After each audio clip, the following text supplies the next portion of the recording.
It's a poor performance from Aberdeen defensively as well as. They've not been that way last year and this year. They've been very solid. Yeah. You know, and they've been, when they get beat with their goal. But they've been getting run over the top of in the last 4 games, and it's been so evident, so noticeable. I don't know what's happened to them. Yeah, well, of course, let's not take anything away from Ross County. Jim McIntyre is on a fabulous run when you consider the last quarter of last season and all the way through this season. The Ross County fans delighted with the win. It was another good performance. We'll talk about the goals. We'll talk about Ross County.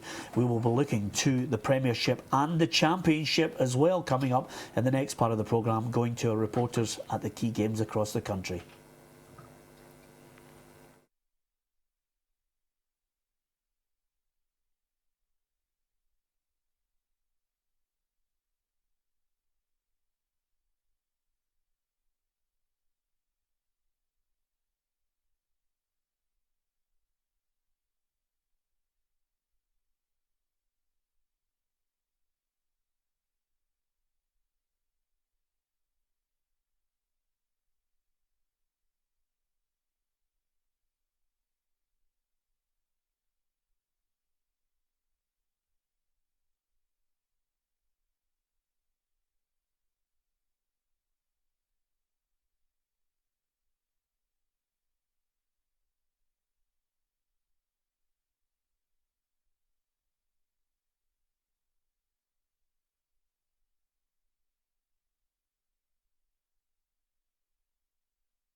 Welcome back to Peter and Roughie's Saturday Football Show. Alan Rough, Gordon Smith and Frank McAvenny are with me, Peter Martin, as we look ahead to the weekend fixtures here on the Saturday.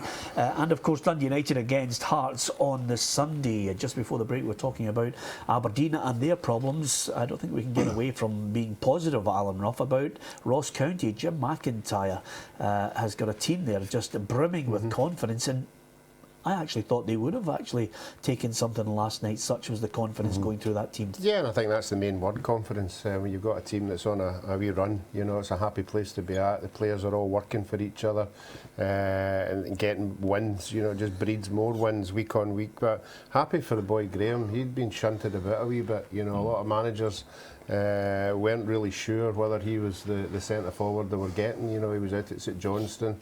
And now he's up there, and 2 good goals last night, and his confidence will be absolutely over the hill now. Yeah, absolutely. And again, third in the table, Macca, for Jim McIntyre's ones. There's no suggestion whatsoever. I mean, if that had been last season, Roughie would have had that contented look on his face, thinking, well, I said they would be top 6. Of course they would. You get the feeling that they are more than capable. Well, I think, as you say, it's taken a lot of time to get him and Billy Dodds. We know Doddsy quite well, and he's told us that there's a lot of good players there. They just needed to tinker with it. Yep. And you've got to be honest, that watching them, it restores your faith in football, because they're getting the ball down, they're playing decent football, they're not just lumping it, and none of the wins are flukes. You know, they deserve every one of them. And good luck to both of them, because they're doing really well with the team. I fancied a draw last night. I thought Aberdeen players would have come out and maybe back the manager a wee bit better than what they did, because he's been under a bit of pressure and he's been sulking, not getting photos took and all that. And you thought the players might have come out and just shown that they wanted me to carry on doing what they're doing and take it to another level. It didn't happen, and Ross County just ran over the top of them. Yep, okay, good win for Ross County. There are fixtures today in the Premiership that we'll be focusing on, and of course they're at New Douglas Park. We had a wee spell where we were actually tipping every team apart from Hamilton Accies, but we've suddenly started to sway Roughie and myself towards Accies due to extreme pressure on social media. We buckled. But we'll look at our predictions a little later on, but let's go there now. Laura Brannan is watching the Accies today. Yes, back to domestic business at New Douglas Park. A weakened Dundee side are the visitors for Hamilton Accies today. They are without James McPake, Paul McGowan, Kane Hemmings and their captain Kevin Thompson, who all miss out through injury. On the right side for Dundee though, Greg Stewart is back. He's passed a fitness test. Accies, they're looking to build on this long-term plan we're starting to see from Martin Canning. He's turned things around, as you're just talking about there. He's turned around his bad run of form recently and replaced players like for like this season. We've seen the likes of Antoine Kurakins replace Stephen Hendry, Carlton Morris coming from Mikael Antoine Courier, and Gramos Kurtai, almost a like for like replacement of Tony Andrew. So far it seems to be working as well for the home side. They would have snapped your hand off to be taking this position at this stage in the season. They sit fourth and they could go one better. A win today for them and a win for Dundee United tomorrow could see them finish the first quarter in third place. So I'm here at New Douglas Park. It's Hamilton Accies against Dundee. Yep, the Accies suddenly started to steady the ship, and it's a similar situation with the Inverness Cali Thistle as well, Gordon Smith. Yeah, that's right. And you know, as I say, Accies, you know, they've got good players. We've seen them playing; they perform well.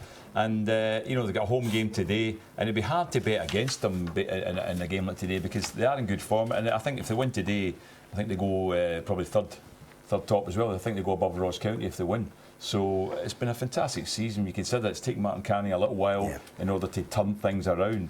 But it's funny. The funny thing, I was looking at that game today. I was looking at Dundee's games this season, and they've got a sequence of games, Dundee, this season. It's actually a draw, win, loss, draw, win, loss, draw, win. And today, if they keep the sequence going, it's a loss. Yeah. If Hamilton beat them, because that's been their sequence all season. It's in that order. Mm-hmm. Yeah. The good thing is, and I think it's something special to this programme, Gordon doesn't get out much.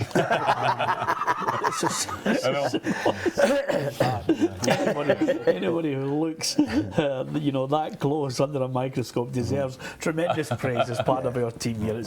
He's invaluable. I'm too old to go out now. I was just about to say. I mean, that is absolutely magnificent to study it that way, Gordon. I would never, even when I was looking at my notes for commentaries, I'd never have looked at it that way. But that says more about yourself looking at it so closely, and full marks to you on that. Of course, the good news for the Inverness fans is that John Hughes is there. He's got his contract till the summer. Whether they, you know, extend his stay on the basis that Dundee United were not allowed to speak to him. Richie Foran was talking about the gaffer and how delighted he is that he's staying at the Tulloch Stadium. Delighted, yeah. The news broke this morning. We're keeping him, so it's huge for the club, to be fair. You know, whereas the club stayed strong, could have easily cashed in, but they didn't. You know how important the manager is to our success this season, so I'm delighted, yes. Yeah, a happy man, Richie Foran, delighted that he's staying. I get the feeling, though, that maybe John Hughes will be saying, OK, I've decided to stay, give me a longer deal now. I think he will be looking for that, because, I mean, there was interest in him, and he made it clear, I think, to a certain degree that he was interested in going to Dundee United if it came up. I don't know what happened to end up, but you know, if you've got a manager like that, you should be making every effort to try and keep him, because he's done a great job for them.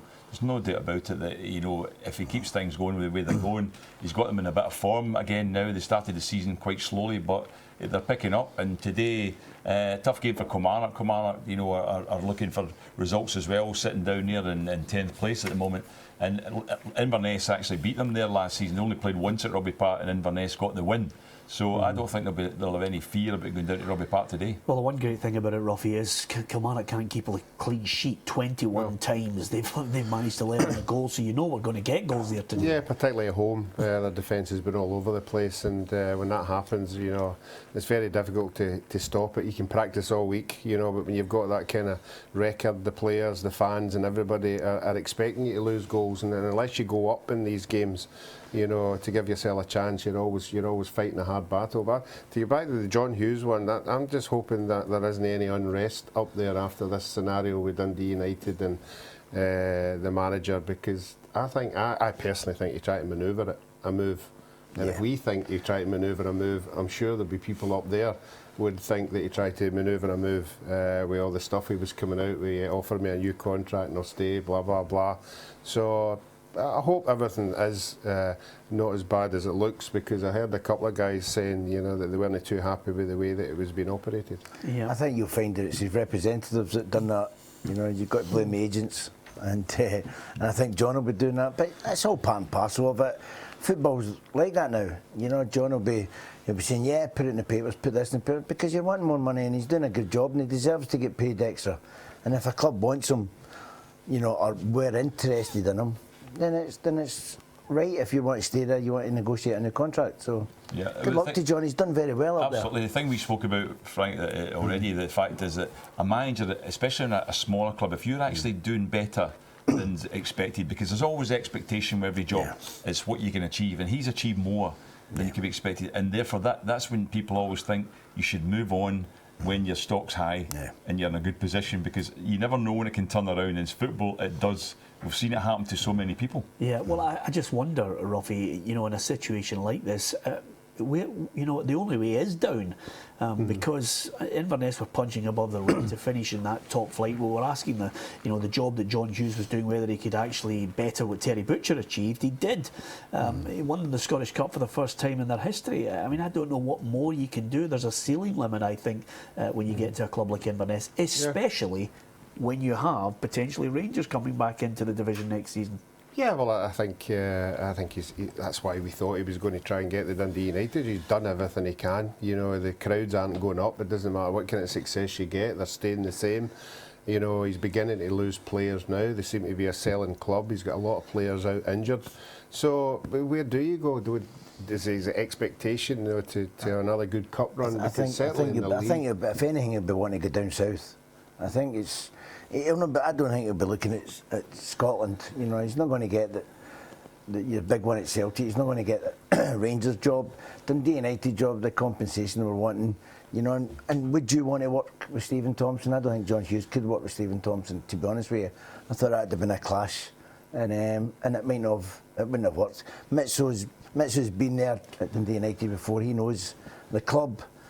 He's worked with McLean, who's a lot worse than Stephen Thompson, I would imagine. So he knows everything about it, and that fits better than John Hughes going to Dundee United, that's for sure. OK, that's just one of the games we'll be keeping an eye on this afternoon. Of course, also to look forward to, we've got St Johnstone against Partick Thistle. Partick Thistle, vital, Roughie, that they managed to get a win, albeit against Dundee United, but that is a major confidence booster for them. Let's just quickly give you the Thistle side.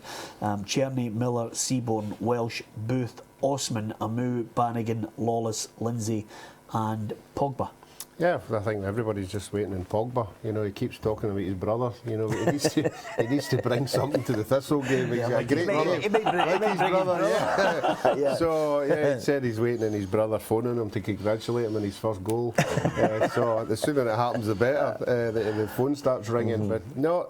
A lot of pressure on him. The boy Amu seems to have come up with the goods, so I think they're all waiting on him now. Obviously Doolan has been producing the goods for them, but I think it's a difficult one getting up up there. I know they beat Dundee United last week, but I think St Johnstone will be a different, harder game. There won't be many changes in that Partick team, I would imagine, Peter, from the team, because that was a great result. You know, albeit Dundee United were on a real low, but Partick needed that. I mean, they hadn't been scoring goals, they suddenly got 3 goals, but they're going in against a foreign team. Yeah, St Johnstone, after St Johnstone's win at Aberdeen. Yeah. I know it's 2 weeks ago, and you have to say, well, they're probably a little bit disappointed they're a week, but an extra week to enjoy at St Johnstone. But that was a fantastic result. Well, I mean, I still fancy St Johnstone strongly, Mac, on the basis that the manager signed a new deal, and when you consider that result we're talking about up at Pittodrie as well, this is a team that's settled. You know, the players get a huge lift because the manager came out and said, I couldn't leave this bunch of players. Yeah.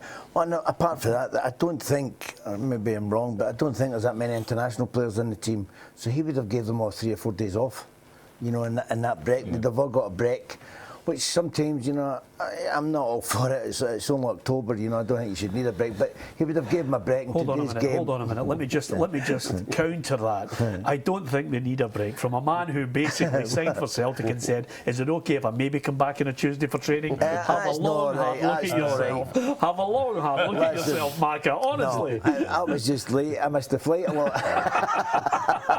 I mean, I could hear. No, you know, but you know what? Fell off the if chair. you don't do it, how can you be tired? It wasn't. You know, if I was late coming back to training, it was because I missed a flight, or I got fined enough for it. So that was absolutely. It. Well, listen, that was enough. There was a lot of money went to charity that year, I can tell you. Yeah, absolutely. Paid for Christmas nights out as well. So we can't knock it. You were that couple, so you should know. we can't knock it. But again, St Johnstone against Partick Thistle. Can you understand my feeling that the confidence should be with the Saints, Roughie? Yeah, it should be. But I think Partick Thistle have not got a terrible record up there. You know, they went up there a couple of times and got wins, but you're right, if the St Johnstone team don't have the confidence to go out there and beat Partick Thistle today after the tremendous result they had up at Pittodrie, I think the manager will be beginning to scratch his head and wonder what's happening. Yep, absolutely. OK, that's the Premiership for us. Let's have a look at the fixtures in the Premiership, because of course, just in case you have just joined us, Motherwell 0, Celtic 1, full-time. Nadia Sifsey with the winner there. It's Hamilton against Dundee. Laura Brannan is there. We'll be bringing you the teams very shortly from New Douglas Park. Kilmarnock against Inverness Caledonian Thistle, and St Johnstone against Partick Thistle. And let's not forget Mixu Patalainen's first game in charge, Dundee United against Hearts, takes place on the Sunday. That's something to look forward to. And of course, let's not forget, with a new manager, you sometimes get that little spring, that little kick up the backside. And of course, Paul Payton was talking this week, just talking about the fact that United have, obviously the players, responded to the new boss. I believe they were in today training, and the new gaffer took his first session. Obviously I've came here instead, but I think everyone was impressed. I spoke to a few of the boys and they're really impressed with his first session. I think he outlaid his plans for the club, how we want to play, and I think everyone's buying into that already. So there's another new manager in there. Are you impressed by the appointment? Well, as I say, he's worked there, he's played there, but you know, Payton's been on. He's been on this week, and he's also said that they shouldn't have sacked Jackie because the boys like working with him, and so that's gone now. But you know, it's one of these situations. Well, Mitsu can come in there and change it that quickly because it's in free fall at the moment. You know, so I don't know. I just got a feeling, you know, that it'll take him a wee bit to get used to the players. For the players to get used to him, you know. Motherwell didn't get a kick out of Mark McGee turning up there, so they didn't get that buzz, and I don't think Dundee United, you know, will get it. You know, you never know. It's on TV, it's on live tomorrow. Maybe it'll be different, but I just think Hearts will get something out of the game. OK, let's go into the Championship, because there's a number of issues that we'd like to talk about, and of course let's not forget, before the kick-off we'll also get the guys' thoughts on the news that the Scotland manager Gordon Strachan has committed himself for a further 2 years to try and get us to the World Cup. Fingers crossed for that. We'll get the reaction from the guys and whether it's a good move or not. There's been a few headlines in the morning paper, certainly one in particular quite damning of Gordon's record in trying to get us to Euro 2016 in France, so we'll talk about that as well. Into the Championship though, Rangers with a tasty game today at Queen of the South at Ibrox for us, Derek Clark. Yeah, it's back to domestic action here at Ibrox, where Rangers will be hoping to make it 10 in a row in terms of league victories. Now, there may have been an international break, but the Light Blues have been working hard behind the scenes. They've brought in Frank McParland as head of recruitment from Burnley, and according to Mark Warburton, he's a major coup for the club, and I think he's definitely someone they've been crying out for years. They've also brought in Craig Flanagan from Hibs as head of performance and preparation, so you do get a sense that more pieces of the jigsaw in this Rangers rebuilding job is being put into place. Team-wise for today, Mark Warburton makes 2 changes from the side that beat Falkirk a fortnight ago. Out goes Danny Wilson and Nathan Odua, who was on international duty. In comes Dominic Ball and Kenny Miller for Queens. Well, they come to Ibrox off the back of that win at home to Morton 2 weeks ago, but they'll be hoping to fare better than when they did when the sides last met at Palmerston, when they were blown away by 5-1. 3 changes for James Fowler this afternoon. In comes Harris, Pickard and Hooper, and out goes Dowie, Brownlee and Kidd. I'm really looking forward to this one. It's Rangers against Queen of the South. Thanks to Derek Clark. Okay, there's a couple of people brought in there. Frank McParland's one, Craig Flanagan the other. Performance and preparation is foxy. It's something. It's baffled me. Yeah. I don't know. I can understand McParland. He's basically he's a chief scout. He's going to bring in players, but I don't know what performance and preparation is. It's a fitness coach. Is that what so why not just say he's a fitness coach? What's this? Fitness and nutrition. Is that right? Yeah, listen, at the end of the day, you know... It's, how do you know about that? Well, I don't. I should know, actually. I really have to get back into it. But, I mean, that's what it is. Listen, you can call it... Call it whatever you want. The great thing about... these names are terrible. New titles, Gordon, but it's still the same old thing. Absolutely. I mean, it's like, you know, a lot of the things we're saying now is sports scientist was the one that came through in all the football clubs.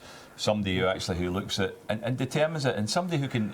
I think it's a big factor. I mean, I went to St Mirren after being abroad, and I brought in regulations there when I was assistant manager to Tony Fitzpatrick to actually have the players checked physically, and things like their heart rate, their recovery time, even things like body fat and all that sort of thing. And I think these things are important. I think some players don't care about how they look after themselves, and that comes through very clearly, and they have to be of a certain standard, because I only think you're at your best when you're also at your fittest, and that's why I think that at the highest level you need to have some sort of system in place that determines that.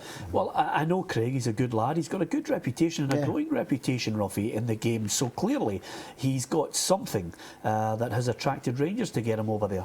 Yeah, I thought he was doing well at Hibs. Obviously, a bigger club comes calling. It's a new avenue for him, but Gordon's right. You know that the modern day, you know, that's the way it is. You know, unfortunately, I don't see why players should be told what they can eat, what they can drink. Surely they're sensible enough to do it. You know, I think, especially in today's game. Today's game, you're now, you know, the fitness level you have to be at. You know what you should be, what you should be drinking. Going back to our day, we didn't. Wouldn't have done us any good, would it? We never get good enough advice, because you remember, even in our day, the things just come out with for pre-match. At one time it was a steak and beans. Was pre-match, and what happened was then somebody said there's no point in eating protein so close to the game because it does you no good whatsoever. You don't get the benefit of protein until 36 hours later. It stops you being hungry. And then you would go to the other player. Are you eating that? Yes, absolutely. The carbohydrate came in. And it's beans on toast. That's right, Beans on toast. Well, to be honest with you, I disagree with you, Roughie, because I do think players need to be told. I think players regularly need to be told what to eat, how to behave. You name it, they need to be told, like almost the mouse in the maze. And we get told as well, Peter, but whether you listen or not. Well, but again, that's a choice. That's a choice. I mean, it's whether some players. Tested, Peter. Sorry? I agree with what you're saying, because and the thing is that what Frank's saying is whether they listen or not is not the point. Is if you're also got tests, then you can determine whether. If you're in Rangers and you're coming in on a Monday morning, you're going to get tested for dehydration. Yeah. If you're daft enough to go in the Monday morning and fail it, then it's your own fault. Yeah, but I do think more and more footballers, sports people are looking now in this age and saying, how can I get an edge over my opponent? How can I work hard at it? I mean, we've only got Sir Alex Ferguson's book in the last couple of weeks coming out and talking about, I think it was Ravel Morrison. One of the biggest disappointments was letting that lad go because he didn't apply himself both on and off the field. You know, it's about making a conscious effort in your mind. How can I get that edge do I want to apply myself? Do I want to consistently be educated, Gordon? I think that's the key. I agree. I mean, Pogba was another one he let go, wasn't he? That he didn't think he was going to make it, and he's become a star. That was a good choice. I know, but what I'm saying is, you're absolutely right, and I think there's two sides to it, and this is why I brought it in at St Mirren, because I'd been used to it, having played in Austria and Switzerland, tested, very much tested pre-season as well. Even teams had doctors in. You did running. They were taking blood out your ear to test you for lactic acid, which meant it showed you how quickly you recovered from runs. And now I thought, wait a minute, if they've got these results on us and they're determined how fit you are, it's a great measure, because what you want to have is people who are fit, who are playing the game, because it's a sport. You can have talent, fine, but if you're only like contributing at certain times, do you not think a lot of now? It used to be they get boys with talent and they make them fit. Yeah. I think nowadays it's all about it's boys that are fitter. But where's the talent? It shouldn't be just about you know. fitness. There's a lot of that in today's getting your game. fittest player. I think if you get somebody with a bit of talent, you can make them fit. Yes. You know, I just believe, or fitter. Most of the players.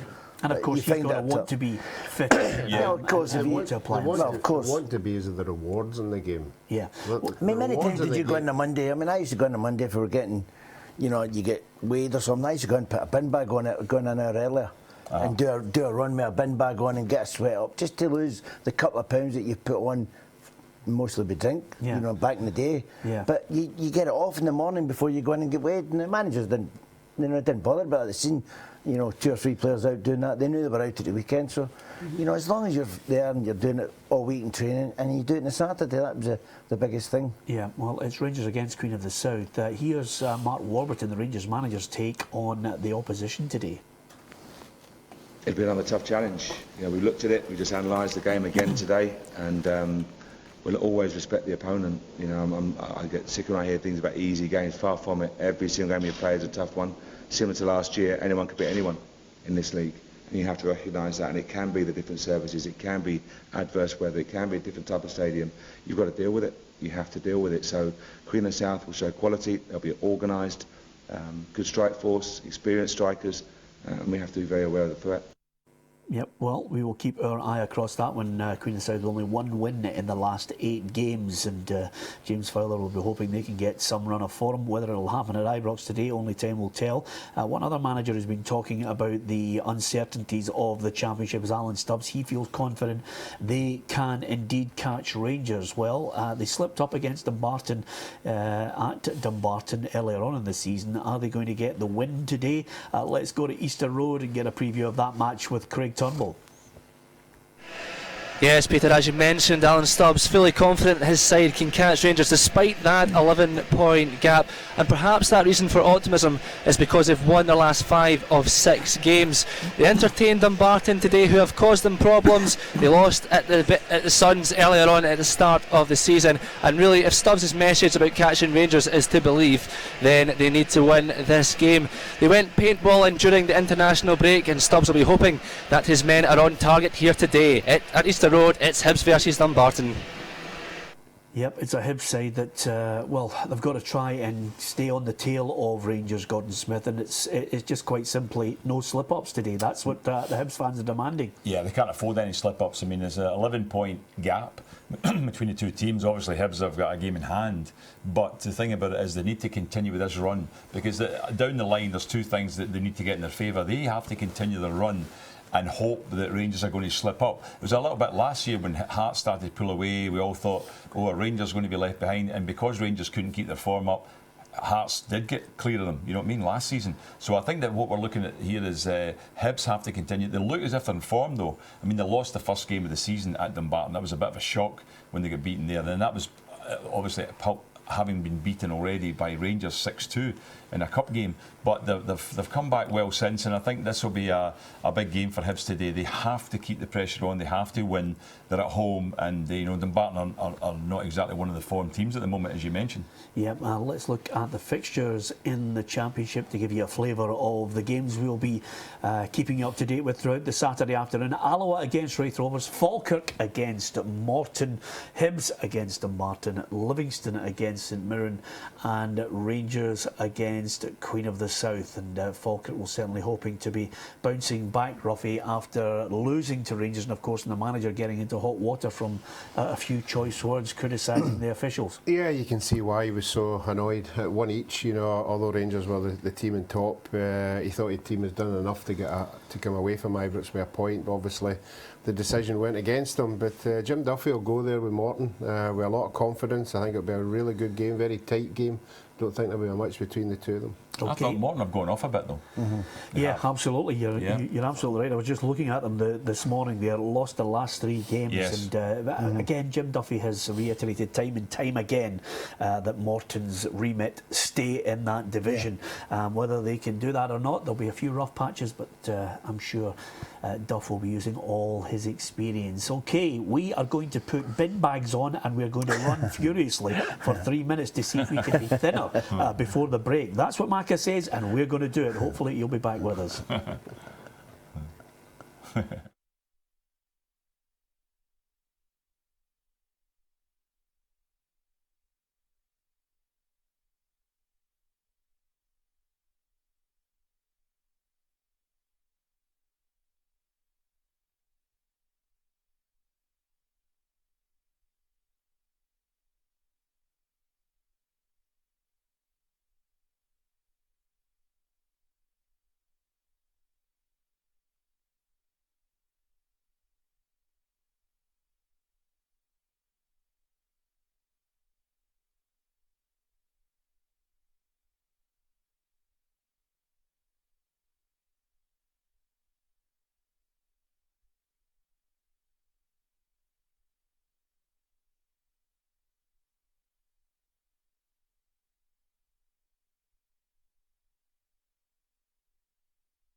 Welcome back to Peter and Roughie's football show. That was unbelievable, Roughie. I feel as if I've lost an ounce there with that Macca training session. Can get a bin bag to fit you. Oh, yeah, absolutely. Need to use one of those big giant ones with the yellow cross. Garden bags. The worst thing was charging us 5p each for the bin bag. I think that was a bit much. I tried it in a real bin bag. That's the modern way. Hey, listen, it's something that more than a few footballers in the day would get the bin bag on. I think Graham Souness used to do that relentlessly, and just sweat it out. But I was a natural athlete anyway, so it didn't matter. You were actually. I was, yeah. To be fair, actually, I was. Amazing. I think West Ham and Celtic fans, Frank, would mention the work rate of yourself. You were a natural athlete. You were able to you were able to burn the candle at both ends, which is not something we'd suggest for other modern day footballers. No. And let's not be envious of the fact that Frank was able to do that in his day. Let's look to. Of course, we were in the Championship. There are other games that I think certainly will catch your eye this afternoon. Alloa against Wraith Rovers as well, Roughie, because let's be honest about this. Ray McKinnon's got Wraith Rovers going in the right direction as well. It's not just about Rangers. There's a nice little 3 or 4 teams in the background that I think they'll all be thinking playoffs. Well, Wraith Rovers will. With the season they've had so far, they'll be thinking that they're the one that nobody was speaking about, and they've just creeped up in there. He's got a right good squad of players there, a lot of experience, and he'll expect to go to Alloa today and get a win. There's no doubt about that. Yeah, I mean, they're sitting second top, and they are a formed team, and they won their last 4 games, and all of a sudden they've jumped above teams that people didn't think they would be above, Peter. I mean, everybody thought probably Wraith would be down there, maybe with the alongside Queen of the South, with Hibs and Falkirk above them, but you've got to give them a lot of credit. They must be playing some good stuff, and this is a winnable game today. The only question mark might be about the pitch, is to see some teams struggle on that pitch, so it'll be interesting to see how they got on there. They did win last season there, they won 1-0 on the pitch, but this, with the form they're in just now, they'll be looking to get a victory. Yep, absolutely. And I've got to say, congratulations to Ian McCall. He wins the Manager of the Month award. He's just slowly but surely keeping his head down, Macca, and getting on with the job. And the performances and the results are there in that division. Superb, but actually, I never thought I'd say it. We miss him at 5 or 6, but he's doing a magnificent job doing it. He always says, when we played 6 or 6 with Peter, he always said he still got something to give football, he still wanted back in, and he kept saying it, and we were thinking, well, is he going to get back in? And all credit to Collie, he's come back in, he's done well, he's shipped out a few players, got a few players in, took a little bit of time, but it's now Ayr United's reaping, because let's be honest, he's a good manager, he knows football, he certainly knows the game, and he can get it across, and if he can get the right players in, maybe January, then they could do a lot better than what they're doing, but at the moment, with the squad that he's got, he's doing magnificent. Yeah, and I have to say, Gordon, he's mentioned, obviously, we know Ian. I think he's gone through, a tremendous personal assessment of his own place at the moment, and thinking to himself, well, this might be a last chance saloon, so I'm going to make a go of it. He may well have had lots of personal traumas and obviously the professionalism of losing jobs and being one of the hotly tipped young managers. Now he's at a point, maybe they've drawn a line in the sand and thought, right, I'm just going to apply myself, get my head down. I think it's a good point. I think what's happened is because he moved his way to a good level in the game and it didn't work out for him, that you're always get this thing that it's a stain in your character, it goes against you. And what happened was a lot of people were looking, maybe thinking, no, he's past generation, and he was being discarded to a great degree and disregarded. So I think it's fantastic that he's gone there. All of us are a smaller club, Ayr United, problems they have to try and turn things around. They've not got a lot of money or anything like that, but he has turned around. I mean, it's a very tight division, but he's got them sitting top at the moment. They're on a 7-game unbeaten run. They're doing really well. So if he can keep that going, I think that he'll build his reputation again and increase his stock. And I think a lot of people know he's a very dedicated guy. I mean, he's the type of person that does put a lot of thought into it. He loves football. He loves, and he's knowledgeable. He's not just somebody that talks about it. He is very knowledgeable. He studies a lot, and good luck to him. Absolutely, absolutely, and good company as well for maybe 10 or 11 minutes, and then it just becomes laborious, to be honest with you. But I'm only kidding. Let's go to the League One fixtures and have a look at what we can look forward to this afternoon. Across the board, of course, you mentioned there Ayr United in League One. I'll take you through those League One fixtures. Ayr United at Forfar. There's Airdrie at home to Brecon City. Albion Rovers against Peterhead. Cowdenbeath, Stenhousemuir, and Stranraer against Dunfermline. So some really tasty games there, and we will keep you up to date right across the board. As far as League Two, let's have a look at the fixtures there that we can look forward to this afternoon. Annan Athletic against Queen's Park, for me, is game of the day, undoubtedly. I'm going to get you guys talking about that after the break, as well as getting the teams from Ibrox, New Douglas Park and Easter Road, both against Montrose. Berwick Rangers East 5, Clyde against Stirling Albion, and East Stirling against Elgin City. So in that League Two, Annan against Queen's Park is... it's got everything, that one, Gordon Smith. Yeah, it's a big game, isn't it? That's an interesting one to look forward to. Queen's Park on a good run just now. They lost that last game, to be fair, but they had 3 wins before that, and playing against Annan, who are down there. They're competing, and they're sitting at the moment top of the league. So there's not much between. I think it's 2 points. But the amazing thing about that division is the top 7 teams in the league are separated by 3 points. Yeah, and they have been for quite a while. Yeah. That's what I'm saying. Since I think it will be as well to the end of the season. I think nobody's moving away from it. I think there'll be about 5 teams that are going for it to the end of the season. So that's what I'm saying. There's nobody moving away. They're all just. 3 points separating after like 9-10 games. 3 points separating 7 teams is unbelievable. What do you think that means? That means they're all good or they're all terrible? Nothing. I think that means there's nothing between them. That's exactly what I think it means, Gordon Smith.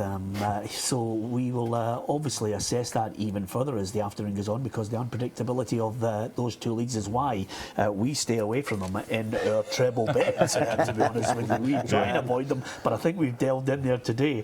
We'll get the treble after this quick break.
Welcome back to Peter and Roughie's Saturday Football Show. If you've just joined us, delighted to have your company on STV Edinburgh and STV Glasgow. One match kicked off early at 12 o'clock, and I can tell you it finished Motherwell 0, Celtic 1. Nadia Sifsey with the winner for Celtic, who go top of the table after Aberdeen's loss at Dingwall against Ross County last night by 2-0.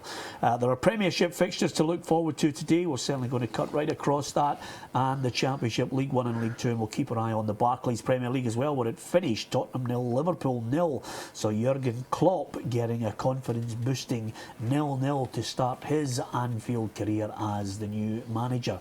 Lots to talk about over the course of the afternoon. You can give us your view at Peter and Roughie on Twitter and Facebook.com/Peter and Roughie as well. It may well be the extension of the contract of Gordon Strachan as the Scotland manager to try and get us to the World Cup finals. It may well be one of the other points, Derek McInnes' treatment this week, not only from the official sponsor of the league, but of course the social media. It takes its toll on managers and players. If you can be bothered actually reacting to it, responding to it, you can give us your thoughts on that on social media. Let's go to one of the games we've got a reporter at today at New Douglas Park with the teams. Laura Brannan. Yeah, there's no changes for Hamilton Accies after their loss to 2-1 to Celtic just before the international break. So they're unchanged. Michael McGovern in goals. Ziggy Gordon, Jesus Garcia Tena, Lucas Tagliapetra, Anton Kurakins in defence. Darren McKinnon, Grant Gillespie, and that diamond up front of Ali Crawford, Dougie Imrie, Gramos Kurtai, Carlton and Morris. On the bench for Accies, it's Martin, Turner, Canning, Diaco, Longridge, Docherty and Christian Nadi. Now Dundee, as I said, they're without McPake, McGowan, Hemmings and Thompson for today, but Greg Stewart returns. So there's two changes for Dundee after the international break. In come Gary Harkins and Rhys Healy, the lone striker from Cardiff City. He is up for his first start today. Out go Kevin Thompson and Kane Hemmings. So Dundee line up: Scott Bain, Kevin Holt, Hulan Exabagurin, Thomas Conrad, Paul McGinn, Ricardo Calder, Gary Harkins, Nick Ross, and up front Rory Loy, Rhys Healy, Greg Stewart. On the bench for Dundee, it's Mitchell, Irvin, Magat, Lowe, Gadzalov, Kuran and Skelly. Thanks very much to Laura Brannan there at that match. Again, Dundee yet again, Gordon Smith, are without that three-pronged strike force. He hasn't been able to play them regularly this season, and that's been a problem. I think it has. I think that's been a factor, because there's no doubt he was getting the three of them together to play them. He's playing a sort of 4-3-3 formation, and he wanted them in there. So, as I say, they've been a bit inconsistent, Dundee. I mean, they're still sitting, well up the league, but they started the season, the first game, they were absolutely outstanding at Kilmarnock. They won 4-0, and could be a lot more according to the people who were there. So it'll be a tough game for them today, as I say.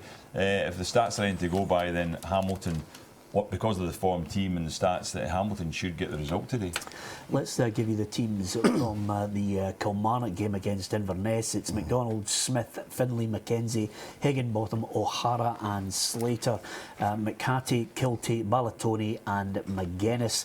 And for Inverness, it is Fawn, Williams, Raven, Tremarco, Meekings, Draper, Devine, Tansey, Williams, Polworth, Christie and Story.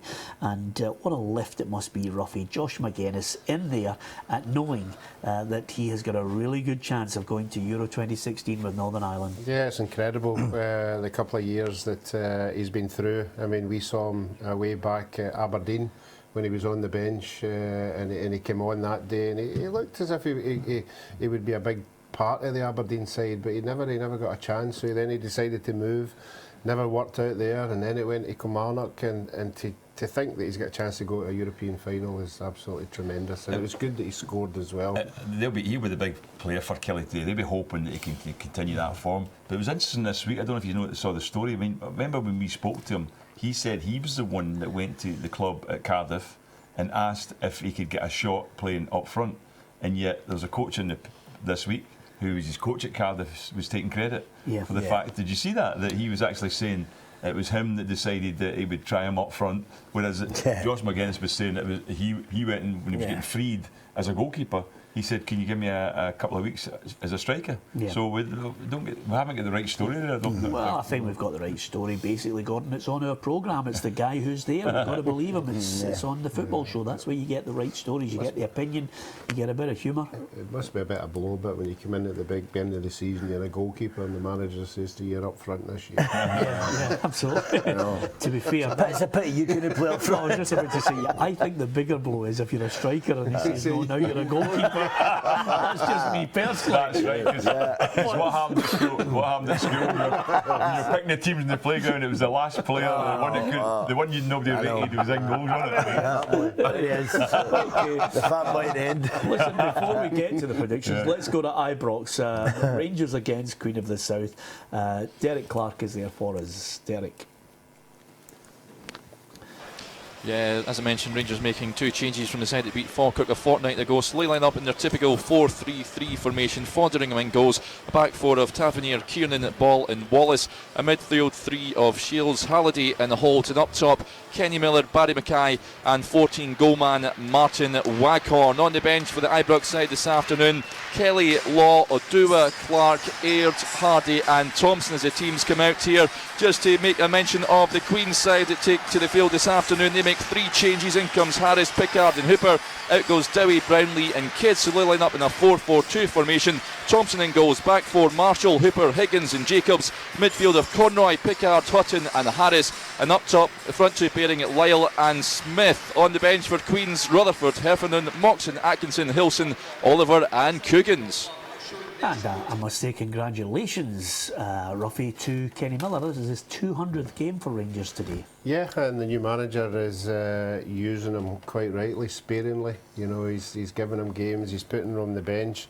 Even when he's on the bench, he's coming on and scoring. So he's really getting the best out of him, and I'm sure the rest of the players around about him will respond, because he's got vast of experience, there's no doubt about that, and I'm sure he'll get a good reception. He's been playing him wide in some of the games. Yeah. That's interesting, hasn't he? He's been playing Vaghorn through the middle and Kenny Miller wide. So it'll be interesting to see where he plays today, where he starts the game, because he doesn't really play with 2 strikers. He's doing that because he knows that Kenny will get close to the striker, because he likes to. He's played up front, and he's just going to take gambles. Any normal striker would take a gamble on coming off the keeper, or they'll go and support the other striker, and that's what strikers do. So I think that's why he's playing him out wide, because he knows he's going to get there and help out. Waghorn. It's interesting to see Dominic Balls getting a game today instead of Danny Wilson. I don't know whether that's an injury or whether he's just decided that he's trying to strengthen his back 4, and Kiernan and Wilson haven't been performing really consistently together. Well, I would suggest to you, Gordon, that I don't think it'll be too long before John Eustace suddenly gets a place in the centre of that defence. The suggestion from Mark Warburton is that the experienced player that he knows well will come into the side once he gets the deal. Maybe in the next couple of days, the Rangers will announce that. Yeah, well, it might be down to the fact, Ball is obviously an inexperienced player. He's only 20 years of age. He's come from Tottenham, but he's never played a game for Tottenham. He's only ever played in loan to Cambridge, and now he's at Rangers. So, that's the thing. They might be looking for an experienced defender to come in there and play. I think what the manager said was that the thing that was going to be their downfall was complacency. So what you do then is you just let players know round about that you're not a regular. You're not going to be a regular. So if they see that somebody's taking their place, all of a sudden they go, well, I'm not going to help them again. People keep talking about experience, and you only get experience when you're playing. Yeah. So somebody's got to take a chance on a young boy, 20-year-old. I think that's a good age to put in the first team. Yeah. Because there's experience round about him as well. Right. Yep. So can I just interject at this point to tell you guys the games are kicked off, so I'm going to get a quick assessment for you guys on who's going to win the games. Especially, I think we now know that it's Celtic will beat Motherwell, I think. Yeah, I think 1-0, you think? I thought you might say that. 1-0. As far as Hamilton Dundee, I'm going to go for Hamilton. Roughie, I'm going for a draw. you go for a draw, okay? I'm going 1-0 Hamilton. 1-0 Hamilton. Maka? I'm going for a draw. Okay. What about the other match, Kilmarnock against Inverness? Kilmarnock. Yeah. Yeah, I think. I'm going for a draw in that one. I think we go Inverness 2-1. Yeah, I'm going to go Inverness and a away win on that one as well. Forfar have scored, I can tell you, against Ayr, something I was just about to predict. And also St Johnstone against Partick Thistle. I'm going to go for a St Johnstone home win, lads. I'm going for a St Johnstone home win. I agree. Yeah. Yes, I agree with that as well. Yeah. Really? Okay. Wow. Can't believe that, Robbie. Yeah, absolutely. Well, hold on, let's write that down. Gordon, I can't believe that. This is, Informed Thistle. yeah, I was just about to say that's the first Well, time maybe he's actually... I have went for a draw. No. You've got... We need to see your predictions. Your predictions got to come up. haven't Yeah, they? what was your prediction on I think I had St Johnstone 2-1, but I think I think it was 2-1. Yeah, 2-1, okay. I had 2-0, but I thought well, there you are. I'll write it down that Roughie finally breaks his duck and goes against Partick Thistle for the first time in a long time, I have to say. One little sad note that I think it's well worthy of a mention. Everton are taking on Manchester United today. 4 minutes gone, it's 0-0. But the sad passing of Howard Kendall at just 69 years of age, still way too young to leave us. And of course, Howard Kendall, I think, this morning, especially from Everton Football Club, mentioned the best manager that they've had in their history, because you're talking about a guy as a player who won the title with Everton in 1970, as a manager, 2 league titles, of course, the FA Cup and the European Cup Winners' Cup. I think they had 3 spells at Goodison Park. Just a legend. Yeah, I remember, the playing against Everton when he was the manager and all that, and they were always a good footballing side. I mean, there are a lot of players, good names, a lot of guys, international players coming through, Andy Gray, even players like that. Sharp was there as well, and Peter Reid. Right through the team, Gary Stevens was a fullback, and Southall in goals. So he built very good teams. Yeah, I mean, good lad. He was a good lad as well. I met him on many occasions down in England. So he's a good lad, and the players liked him. And that's, not a lot of players got so much respect and like the manager. Sorry, having respect for him in the football term, but they liked him as a guy. Yeah. You hear a lot of people talk nicely about him. Yeah, absolutely. The amount of players, just on that point, Frank, the amount of players who can tell you some wonderful stories, not only about his coaching and, of course, the chats they had with him in a dressing room, but out with the game as well, and he'll be sadly missed. Howard Kendall sadly passed away, 69 years of age, but an Everton legend, and I'm sure there was not only a fitting tribute today, but there will be one for Howard Kendall, I'm sure, around Goodison Park, and he's well worthy of it as well. Everton against Manchester United, 0-0 there at the moment. If there's a goal down south, we'll keep you up to date with it. Tottenham against Liverpool finished 0-0, so Jurgen Klopp starts with a point that I'm sure he'll be happy about. And I'll tell you, he's one guy I'm looking forward to in the after-match interviews, Roughie, because if Mourinho is certainly giving everybody back-page headlines at the moment, I think Klopp will start to dominate as well. Yeah, he seems to have that kind of personality. His press conference was very good during the week. There's no about that. It was myself and Frank were talking about earlier. He's got a double. He's got a double out there. Brilliant. It was on the television before we came out, and he has a double. He's absolute. You know, he's on social media and he's on YouTube. He's got everything, and he was on the streets of Liverpool, and he's giving it all the Klopp and all that, and he's walking across the road, stop for a Klopp and all that. He's on the traffic, pumping the horn. No, I don't think it's him. Yeah. It was tremendous. Be on YouTube or something. I tell you, Livingston have been awarded a penalty against St Mirren right away, so that could be another little spanner in the works for Ian Murray. We'll keep you up to date with whether that hits the back of the net. Not doing too well there. Well, I think it takes time. Managers. We do live in a knee-jerk reaction game. It's a results business, Peter, and I think obviously I'm biased because it's my own club, but I think they deserve better than what they're doing. I thought they were going to be up there challenging with your Hibs. I thought Rangers would run away with it this year, but I thought St Mirren coming down, they'll put a challenge in, they'll keep a certain few players and have a challenge, and they've not done it. It's not materialised. Well, listen, there's something I'm going to give a mention to today. I think it's more than worthy of a mention. First of all, I'll give you an update. Manchester City 1, Bournemouth 0 in the Barclays Premier League. And that's today of all days as part of a fortnight of action. Show racism the red card. No room for any prejudice, race, creed or colour. And I think there's a very positive message right across all the divisions in Scotland today. We certainly have been highlighting it time and time again. And Gordon and myself were out there at the launch of the campaign, and I know there's a lot of great work across the country. Derek Ferguson springs to mind, Michael Weir, the former Hibs player. They do some sterling work, Gordon, in putting that positive message to the kids at grassroots level and throughout. Yeah, absolutely. We have to make sure that people realise the problems that do exist in the country, and I think it's great that we're doing it through sport and through football, because if you're going to change people's behaviour, you first have to change attitudes, and I think that's why this campaign has been very, very productive and successful. Liam Buchanan has smashed the penalty off the post. St Mirren breathe again. They're heading in the right direction. Frank, what are you talking about? I was with Derek last night at a fundraiser, and he was talking about racism, and it was very, very good. He talked well.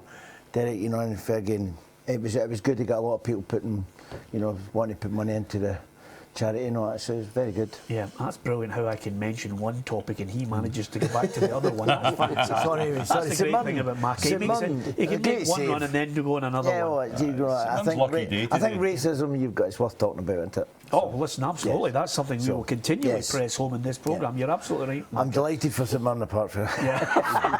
Thank you for that. Mark is operating on a unique 1 minute delay system today, so eventually we'll get his predictions after the ball is scored. Are you just back from Dubai? I know, I'm just back. Were you playing in the Legends game over there? No, I was over at my Tony Cotty's wedding. Little Tony Cotty. And his weddings go, I've been to a few. But his weddings go, it was a good one. Yeah. It was very good, good fun. Don't need any more details, Mark, as long as we know you were at the wedding, which is fantastic. I've been a few, let's not list them on a graphic. I've not got enough time for my wedding. We can look at the predictions of Roughie and myself in this head-to-head. There we are, Roughie. Here's how it's looking. 5 points for both of us. What are the odds in both of us predicting? That was good. There you go. And at the end of the day, I think there's a wee bit of jiggery pokery, and your mother will nail Celtic 1, to be perfectly honest with you, but nevertheless, Hamilton, I've gone for Hamilton, you've gone for the draw, and then it's Kilmarnock, Inverness. I think we're both in agreement there. And of course, look at the scoreline. 82 plays 102, 20 points ahead. And still early. It's still early. There's a long way to go, by the way. There's a long way to go. St Johnstone, both of us think St Johnstone will beat Partick Thistle, and I think Hearts will beat Dundee United. But Roughie, you think Mixu's going to get that crucial home win to celebrate? Yeah, I know it sounds hard to believe after the 3-0 last week against Partick Thistle, but it's got to change sometime. New manager at home. I think Hearts are in a wee wobble just now, so why not? Hey, let's go to New Douglas Park. We're in the Premiership in Scotland. Let's get an update from Laura Brannan. Yes, Hamilton Accies so far have had the better of the game. Just a goal by scramble just seconds ago there. Saw Jesus Garcia jump on top of Scott Bain. The two of them went down injured. Tenor looked a wee bit winded. It was Bain who got most of the treatment, but they both are up now and they're both continuing. As I say, Accies had the best of the joy so far. In 5 minutes they had another goal by scramble. It was all happening. Kurtai was bundled down, maybe calls for a penalty, to have to see that one again. Morris had a header just a couple of yards out and Bain blocked it. Don't think Bain knew much about it at the time, but he got it right on the line. So as it stands still, Hamilton Accies 0, Dundee 0. So excitement there at New Douglas Park. Laura Brannan will keep us up to date across the Premiership. If there's a goal anywhere, we will be there. In the Barclays Premier League, Roughie, it's Manchester City 2, Bournemouth 0. So Manuel Pellegrini's side having no problem there. Eddie Howe, he was delighted he's managed to get a new extended deal before what could be a very long afternoon at the Etihad. Yeah, but I think his extended deal, the way he's going just now, you know, I don't think he'll be there for very longer. I think there'll be a bigger club out there. I'll see what he's doing there.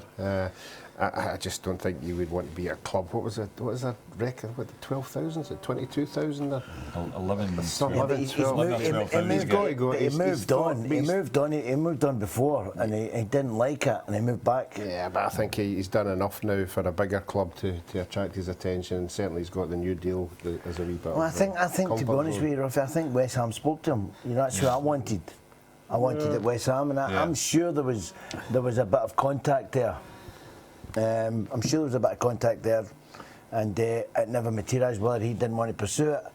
And you've got to say that I think he would have fitted perfectly with Well, West I Ham. can tell you guys, Boney is the goal scorer for Manchester City, so that kind of sums things up for us. That's a surprise. Boney very rarely gets a start for City. Yeah. Well, I don't think Aguero's out, isn't he? Yeah, he's injured. Yeah. You've got to get an account. You're saying he's a bigger club, but he's in the Premiership just now, Roughie. Do you know what I mean? If he I know. Plays there, and Bournemouth's a nice place to live. I mean, as well, it's a very much a holiday resort. It's The way I'm looking at it, he's going to get relegated. And he's going to go back down Do you the think so? division. I don't think they will. I don't think they will. Well, that's the great thing about this programme. I'm thinking he's going to get Sunderland. relegated. I think Sunderland will He's go going to say, down. I want to be. I don't know if you've noticed, by the way, what club it is I want to be in the Premiership. Yeah, I don't know if you've noticed, by the way, but there is a point. There is a point where it becomes a rabble and none of you listen to each other. You just all crash over each other. Here's a treble that I wonder if we're going to win any money today. Elgin, Hibs and Clyde. Why did you pick all three of them in our treble today, Roughie? Well, I think Gordon picked Hibs. Picked Hibs. I actually picked Elgin because I think Elgin are doing well. I'm reading there they've got a couple of St Johnstone players. They've got a couple of Dundee players on loan.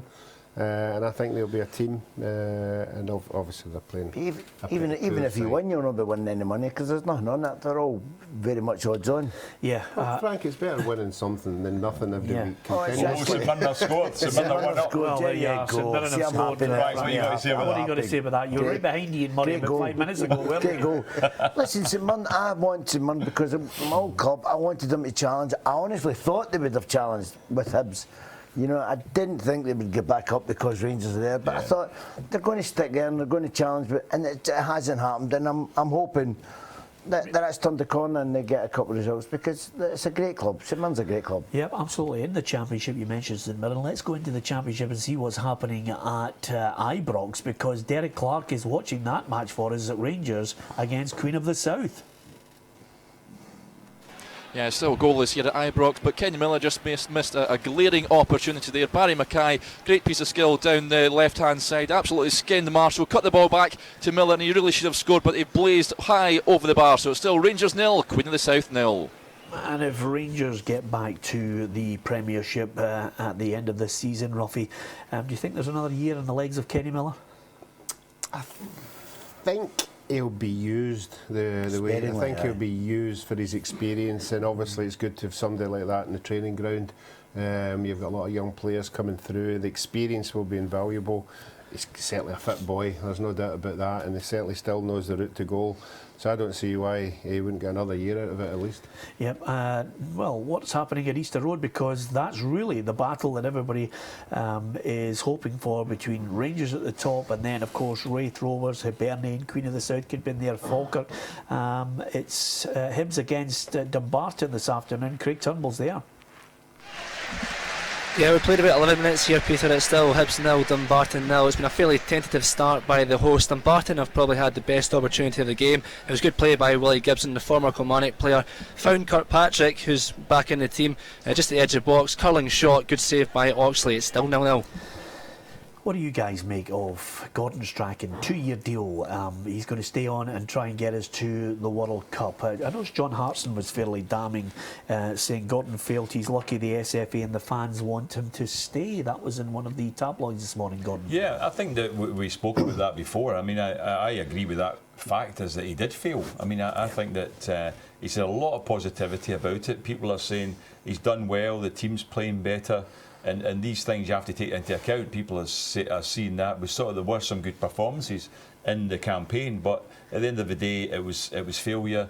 And as I said before, one of the certain other people who were heavily criticised and were put out of the job actually finished higher up in groups that were just as tough. So I think that he's got away with it, but I hope it turns out right. I hope he does turn things around and gets us in there. I don't see us winning the group for the World Cup. So the best we're going to be is in a playoff.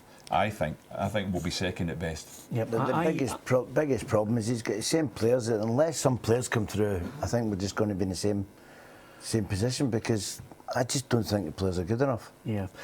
Okay, I'm going to put a spin on this one, Roughie, because at the end of the day, Jock Stein didn't get us to the 1980 European Championships. He had to look at the players that he had, and he had a number of European Cup winners available to him at that time. Couldn't get us to the 1980 European Championships, but I think it's a work in progress. I think, as Frank said, if a couple of players can come through and change maybe the attacking prowess of the side, that might be a bonus for us. But nevertheless, I think in the bigger picture, okay, he failed, but I think he galvanised the country. I think he changed the way we were playing. I think the people appreciated that while we may not have a world-class player, we certainly have players that will give their all. That's what he wants. That's what the fans want.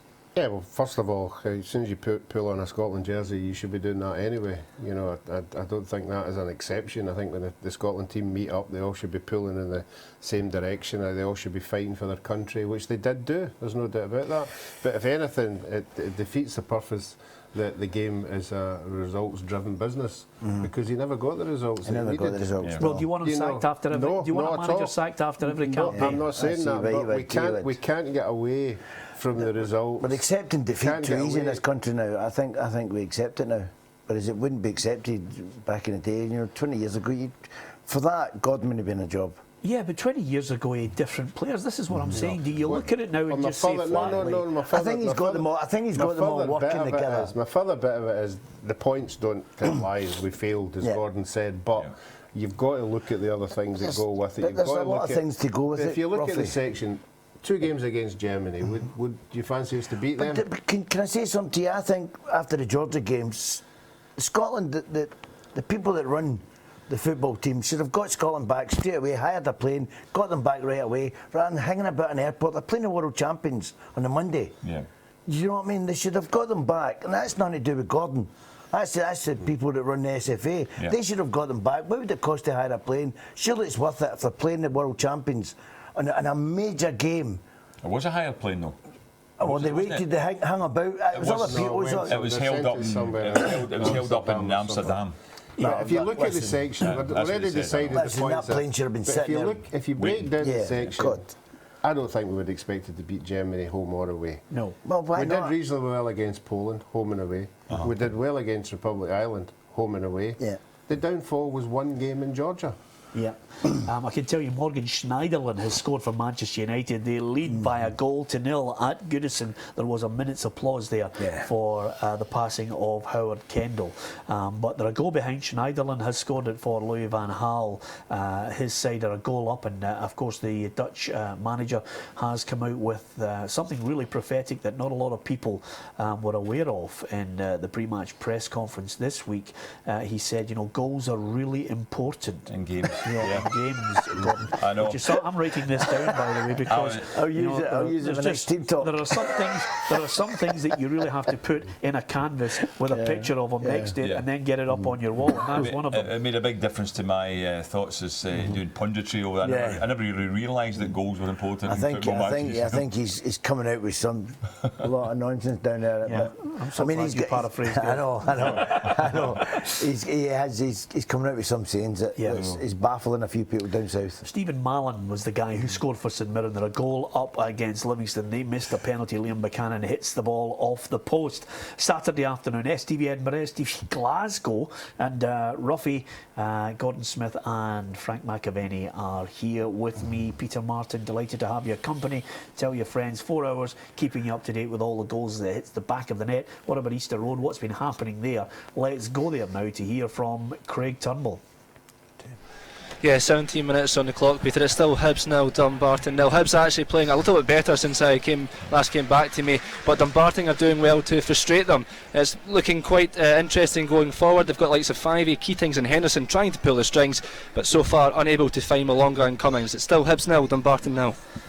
Southampton, a goal up on Leicester City. It's been great for the Saints. I mean, Ronald Koeman again seems to have got a really good blend there for yet another season, getting results. I fancied Leicester to go and beat them, Southampton down there.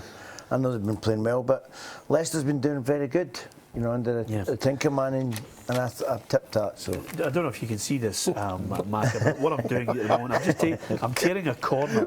I'm tearing a corner out of our treble at the moment. It just might not work out for us. East Stirlingshire 1, Elgin 0. You know, and I'll tell you, Man United have scored a second. I know, it's good. That took Everton as well. That was good. And Bournemouth have scored against Man City. It's 2-1 as well. But I didn't want to say anything when Roughie chose Elgin here today, Peter. But I know I have to tell you, They're getting beat. No, well, I have to say this: East Stirlingshire have got 6 points this season in the league so far, 2 wins.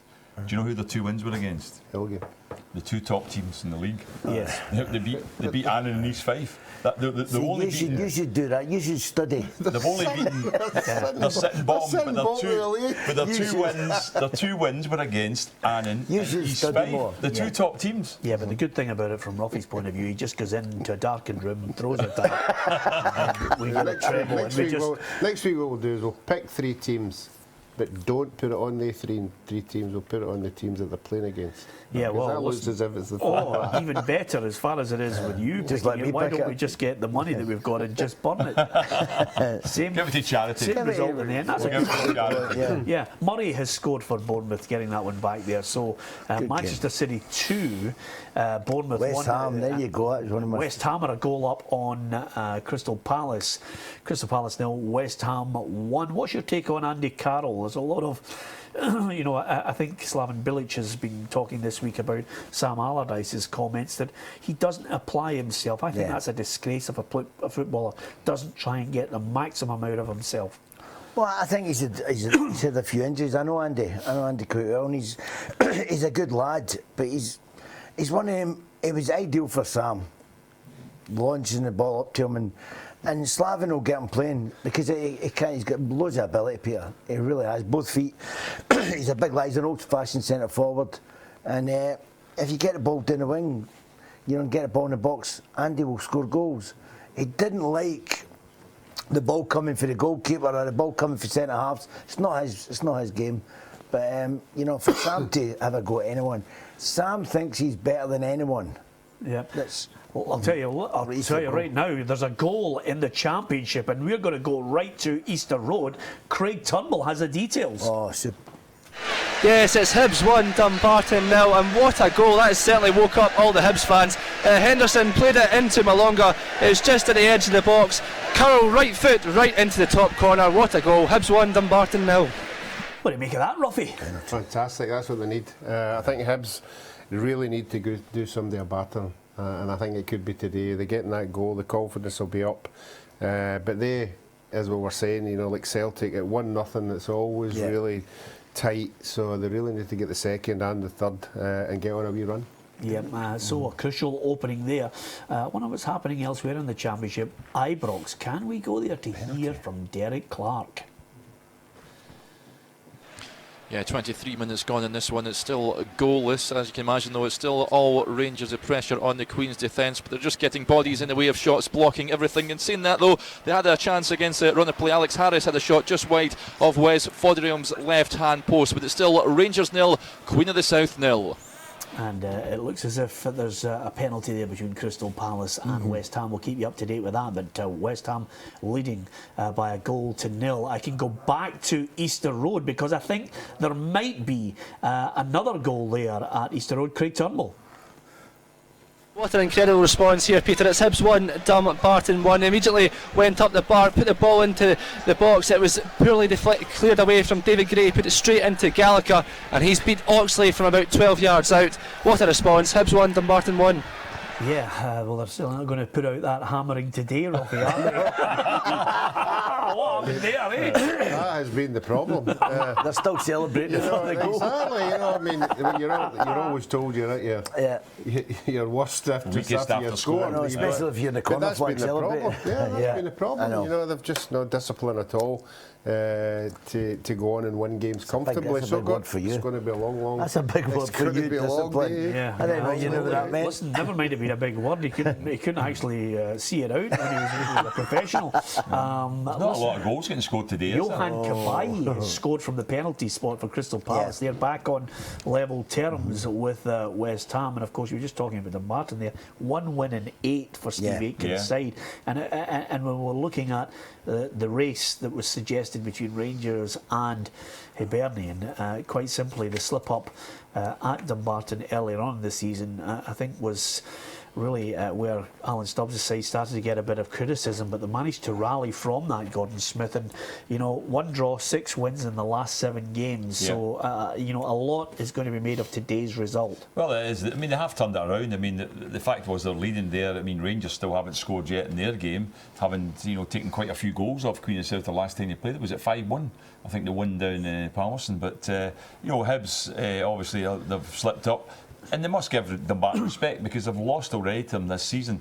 And Dumbarton, fun enough, that their next game, I think they went to St Mirren Park as well and beat them as well. When everybody thought, oh, Dumbarton's going to have a good season, but they're on a bad run at the moment. So this is a game that Hibs should win. They're the form team. Dumbarton aren't, and you know, Hibs, if they're going to catch Rangers, have been making a lot of noise this week about the fact that they can catch Rangers. Some of the players have been saying that if you're going to do that, then you've got to really get a successful run going and win games. And this is a game certainly playing against one of the lower teams. Hibs have to win today. And I can tell you that Cherny in the Partick Thistle goal has made a superb save from a free kick from Dave Mackay. Dave, not known for spectacular free kicks, Roughie, but you know, he's hit a few in his time. Yeah, he certainly has, and he's mainstay of that side. I think defensively, you know, he organises everybody. He's a true captain, and a good save for the keeper. Yeah. I really rate him anyway. Yeah, absolutely. I thought you might, Roughie. We will give you a complete update on the Barclays Premier League scores shortly, because the goals have been flying in there. And, you know, if there's a goal in the Premier League in England, or indeed up here across all 4 divisions, then we will keep you up to date with it. Manchester City now 3-1 up in that match against Bournemouth. That could be one of those high scorers today. I think Bournemouth will be delighted to get the goal back with City. Took 6 off Newcastle, didn't they, Man City the last game? Well, so that's the thing about it, Macca. They're just, I mean, when they're on form, they can go crazy. Yeah. So the 3-1 up on Bournemouth. Raheem Sterling got the opener for them. Boney had the second for Manchester City, and then Murray getting one back for Bournemouth, but that's them scored again now, 3-1. Bringing you the scorers right across all the divisions. And in the Premiership today in Scotland, if you're not aware of it, Roughie Nadir Sifsi getting one of those rare goals, but it was a winning goal for Celtic at Motherwell. Yeah, and he took it well. You know, he's not been playing consistently. You know, and I think when you're in a team like Celtic, you've got to be playing week in, week out. You get your confidence, score goals. You've got to convince the fans that you are the number 9. And it's a bit hard when you've got a 6-game ban, though, isn't it? Yeah, I know, but he's been back. He's been back, and he's had a chance to play him, but he hasn't played him. But Griffiths has been playing well, so it's hard to. Oh, Partick have scored. Partick may well have scored. They're a goal up against St Johnstone. But let's, well, I was just about to say thanks for that. Let's go to Easter Road. Craig Turnbull. Yeah, what a game this is turning out to be, Peter. It's Hibs 2, Dumbarton 1. Fraser Fivey's free kick was played short to Keatings. He whipped the ball into the box, and Liam Fontaine stole a yard on his marker to bury the ball into the back of the net. Hibs 2, Dumbarton 1. The goal scorer for Manchester City, incidentally, was Raheem Sterling, who gets that goal. And yet again, I don't think we predicted Partick Thistle to cause any shock up there, but they've got the goal. They're leading by a goal to 0. Yeah, that's a great lead for Partick. I mean, we did consider the fact that St Johnstone, obviously off the back of a 5-1 victory against the league leaders, people might diminish it a little bit now because Aberdeen have actually had 4 defeats in a row. So they'd say, well, St Johnstone just beat a team that are not playing too well. But we felt to get into this game, home match. But Partick obviously got a lift from their last game. I mean, there's no doubt about it. Having won, you know, against Dundee United comfortably, and they've been scoring very few goals, they must have got a big lift. But there's a bit of time to go in that game. But that's a good scoreline for Partick. It's also the first time Roughie's no tipped them, so that's maybe why they're going to win. They're going to win. Incentive for the team. Gary Miller was the goal scorer for the Jags there. Whether that remains 1-0 over the course of 90 minutes, you'll have to keep it here on STV Edinburgh, STV Glasgow. Let's have a look at the Barclays Premier League in England. Here's the latest scores. Tottenham Liverpool was an early kick-off, 0-0. That's finished. No goals between Chelsea and the Villa. Crystal Palace, Johan Cabaye equalising in that match against West Ham. Everton 0, Manchester United 2, Manchester City 3, Bournemouth 1. Southampton a goal up on Leicester. West Brom Sunderland 0-0. and Watford against Arsenal is an evening kick-off at 2:15. Just taking another little tear out of the treble that we've got here. Clyde 0, Stirling 1. I think I might have to actually get to a situation where only Gordon Smith and myself will pick the treble, because Roughie, there's a great word in Scotland: useless. And we're not going to win anything for a night out tonight, that's for certain. I was at a place last night, must give a mention to the guys, Renton. Which has got a tremendous history in Scottish football in the early years, Roughie. Mention all the boys out there. I'd like to say hello to people who watch the show, and lots of great compliments about the football show from the guys. Yeah, along with Queen's Park, there were the two teams that were to the front of Scottish Cup wins, weren't they? Yeah. Way back in the, it would be the 90s? It was 1886, I think, maybe. Yeah. What league are they playing in now, Peter? What are they? It's such a good question. I can't remember. It was such a good night out. Really Didn't really talk about it. I can't remember what league they were playing in, but I know it was a good night out. It always is when you have John Geoghegan by your side. And again, the good thing is, Roughie, we are going to have a special, a Legends special.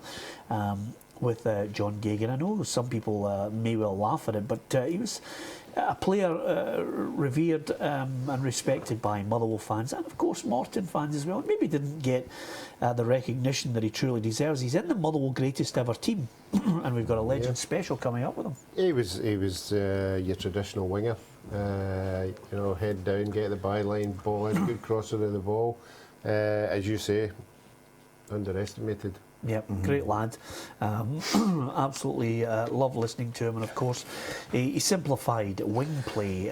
He ran as fast as he could in a straight line, and when he saw a white line this way, he crossed it that way. Football is a simple game, made difficult by players, but John simplified it for us. So look out for that. I can tell you, Chelsea 1, Aston Villa 0. Let's look at let's look at the Premiership in Scotland. Here's the latest for you. Celtic, Nadia Sifsi getting the all-important goal at Fir Park today. Motherwell 0, Celtic 1. No goals between Hamilton, Dundee, Kilmarnock, Inverness, and St Johnstone 0, Partick Thistle 1. Gary Miller with the goal there. And Dundee United against Hearts is the 12:45 kick-off tomorrow. Gordon Smith? Yeah, I think so. But I think Laura also told us that Hamilton have lost Ali Crawford through injury, and there's no doubt he is their main player. He's a player, their main creative player. So that's going to be a bit of a loss for Hamilton with Ali Crawford being off. Yeah, wonder who scored for Chelsea, Macca. Who would you think? Who would I think? Hazard. He's a player that hasn't really been doing. He scored during the week, didn't he? For Belgium, was it Belgium he scored? And so you think maybe a wee bit of confidence boosting. No. Diego Costa. Oh, is he back? He's back there scoring goals for Chelsea. And Jose Mourinho has said, Roughie, that he doesn't fear the sack at Chelsea. The board have backed him, and he doesn't believe it. And I, for one, think it would be an act of lunacy to sack one of the most gifted managers in the last 20 years. Well, I would say that's no doubt about that. But with an owner the way he is, you never know what to expect. Some of the things that have happened down there have been outrageous, particularly. I think there's a lot of things happened down there. Like John Terry and Mourinho's been having a wee spat because, but listening to people down south, it's John's been talking behind his back, and Mourinho allegedly doesn't take that. I don't know. I heard it was true. Has that been? That's a big factor. See if you get 2-0 Partick Thistle. Oh my goodness! That's it. You've got. Roughie's actually smiling. Did he tip St Johnstone? He tipped St Johnstone. You've got to do that every week.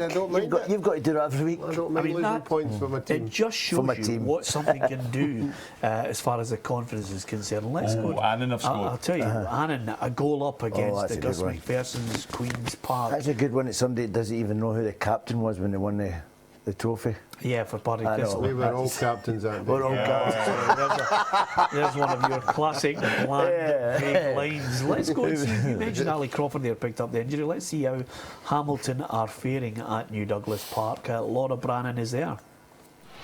Yeah, as you were saying, Ali Crawford went off in 24 minutes. He went down straight away, signalled no more. It was a groin strain. Louis Longridge came on in place of him. Dundee have come into the game since then. Well, they were coming into it before then, to be honest. It wasn't just because Crawford went off, but it is more of an even match now. No clear-cut chances as it is, but both looking very dangerous in attack. So it's an exciting game here, but it's still goalless, nothing each at New Douglas Park. Yeah, I can tell you, Stephen Lawless scored that goal for Partick Thistle, but we're going to switch our attention to Ibrox. Could be a bit of a shock on the cards, Derek Clark. Yeah, Rangers 0, Queen of the South 1 in Ibrox in stunned silence here. 35 minutes gone, and it's Derek Lyle with the goal. It was a corner kick, and he crept in at the back post and just stroked the ball into the back of the net. Rangers 0, Queens 1. So there you are, and I can tell you that Smart Osadolor scored the goal for Annan Athletic, and the more I speak to Jim Chapman about him, Roughie, he's one of those guys that maybe could play at a higher level again. He just come in and he's just applied himself and scored goals for Annan this season. Yes, and that's how you get yourself noticed. It doesn't matter what team you're playing with. If you can rack the goals in, you're up there, top goal scorer of the league. It means that other teams have a look at you, and that's what the boy will be hoping. Virgil van Dijk scores for Southampton, hits the post and fires in the rebound. So the Saints leading by 2-0. Van Dijk, he's learning so much now, Frank, week in, week out in that Premiership.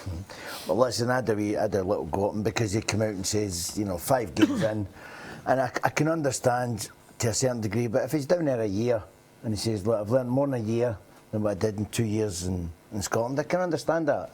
But 5 games, I mean, he comes up against some decent players, they're all good. I think he's got the capability to be one of the top players in Europe. I really do. But he's got to learn. The other 2 players went down to Southampton and had nothing but praise for Celtic. And nobody knew Virgil when he came over, and they made him into the player that he's going to be. And he's on a road, and I just think you don't burn the hand that's fed you, for 2 years. Yeah, absolutely. Another new phrase we can learn now: you don't burn the hand that's fed you. That's not biting either. Yeah. But also, I was going to say to you, you've got to cook it first. Yeah, absolutely. Roughie and Macca will deliver some real golden nuggets for you over the course of a season. Beef 1. Cowdenbeath 1, 0 in League One, lads. So the goal, what an afternoon for goals, Gordon Smith. They're flying in everywhere. They're getting to go in now. I mean, at first I thought it took a while before we get in. We didn't get a Premier League goal. We're looking at the only one that was scored was Celtic, but then all of a sudden we've got 2 games with no goals, Hamilton and Kilmarnock, but at least Partick Thistle have scored. I'm amazed that when I heard there was a goal at St Johnstone, I thought it must be an equaliser, but good on Thistle. Got to give them credit. And I mean, Alan Archibald was one of the people that at one stage was looking under pressure because they're saying, well, if the other teams at the bottom are sacking, making changes, turning things around, but give him credit. He got a great result last week. 2 weeks ago, beating Dundee United. That was a tremendous win. And if they can win this game today, then he'll get a lot of credit. And St Johnstone may be thinking twice about the new contract they've given to Tommy Wright. Bradley Donaldson, I can tell you, scoring that goal for Cowdenbeath. Always worried about people with 2 surnames scoring goals. It's always worrying in a football game, Roughie. But I'm not going to look at Roughie's blank look there as if I'm actually going to go to you for any kind of assessment of 2 surnames. I'm not, Roughie. What I am going to do is I'm going to go into the Championship. It's been a full 5 or 6 minutes before we haven't had a goal at Easter Road. I mean, it's an absolute disgrace, Craig Turnbull. Any sign of another one there? Well, there doesn't seem to be any sign of another goal there. He's waiting for a cup of tea. Are you there, Craig Turnbull? Yeah, sorry, Peter. Hibs still 2-1 here, and I think Hibs 2-1 here, and looking like they could score a couple of more goals. They look very much in control. Dumbarton again threatening on the counter, but it's still Hibs 2, Dumbarton 1. Yeah, rule number 1, Gordon Smith: never go to Craig Turnbull unless you give him a through ball that he knows he can see the ball in front of him. We caught him on the hop there, but I think he's going to get more goals. There's no doubt about that. I think so. I think there will be more goals in that game now. Whether even the fact that Dumbarton obviously got a goal too, but Roughie thinks that Hibs will have a big win today, and if that is the case, and the next goal will be crucial in that match. If Hibs go 3-1 up, then you'd have to consider the fact that Dumbarton could be under severe pressure at that stage. Yep, I think the key scoreline from the Barclays Premier League, Manchester City, just at this moment, it's got the feeling that it could be a hammering there handed out to Bournemouth. 3-1 at the moment, we're not even at half time, so Bournemouth have got a long afternoon ahead, certainly in the second half at the Etihad. Sterling has scored 2, and you know it's a game where Man City are on for him because Wilfred Boney's scored 2 as well, so he's got, he scored 2 as in TWO, not 2 as in TWO. So it's 3-1 there. Sorry, I had to explain that, Roughie, just in case everybody's thinking. Do you know it's a blank look? Oh, I was just saying, Roughie was looking at me saying, what are you wittering on about, Peter? Get back to the score lines. And Annan are 2-0 up, Roughie, on Queen's Park. Yeah, Annan was one of the teams I was very confident in winning today till somebody talked me out of it. Is that me? Well, I did say it would be a hard one to predict because they're up. Queen's Park, I said, were in form. Roughie was going to put Annan down. That's what happens. That's what happens when you look at stats all day. Yeah, well, listen, I mean, stats don't win games. Sometimes, and we've all often had a chat about it on this programme. Sometimes people become obsessed with them. I mean, it's one of the Gordon Strachan's bugbears. It's quite simply, the world we're living in now. Everything is assessed. You get stats for how far a player has run in a game. How many shots they've had, how many crosses they've supplied. I mean, we've also had that fantastic movie Moneyball, where people are now looking at stats and thinking, are there players that maybe have gone under the radar that nobody's noticed that could actually do a job for a cheaper price? Peter, you're absolutely right. Most of the clubs now are big on it. I mean, there's companies out there doing it now that they're providing the film all the games, and they're providing loads of different stats, and most of them, nearly every club is doing it, and even on the basis of recruitment.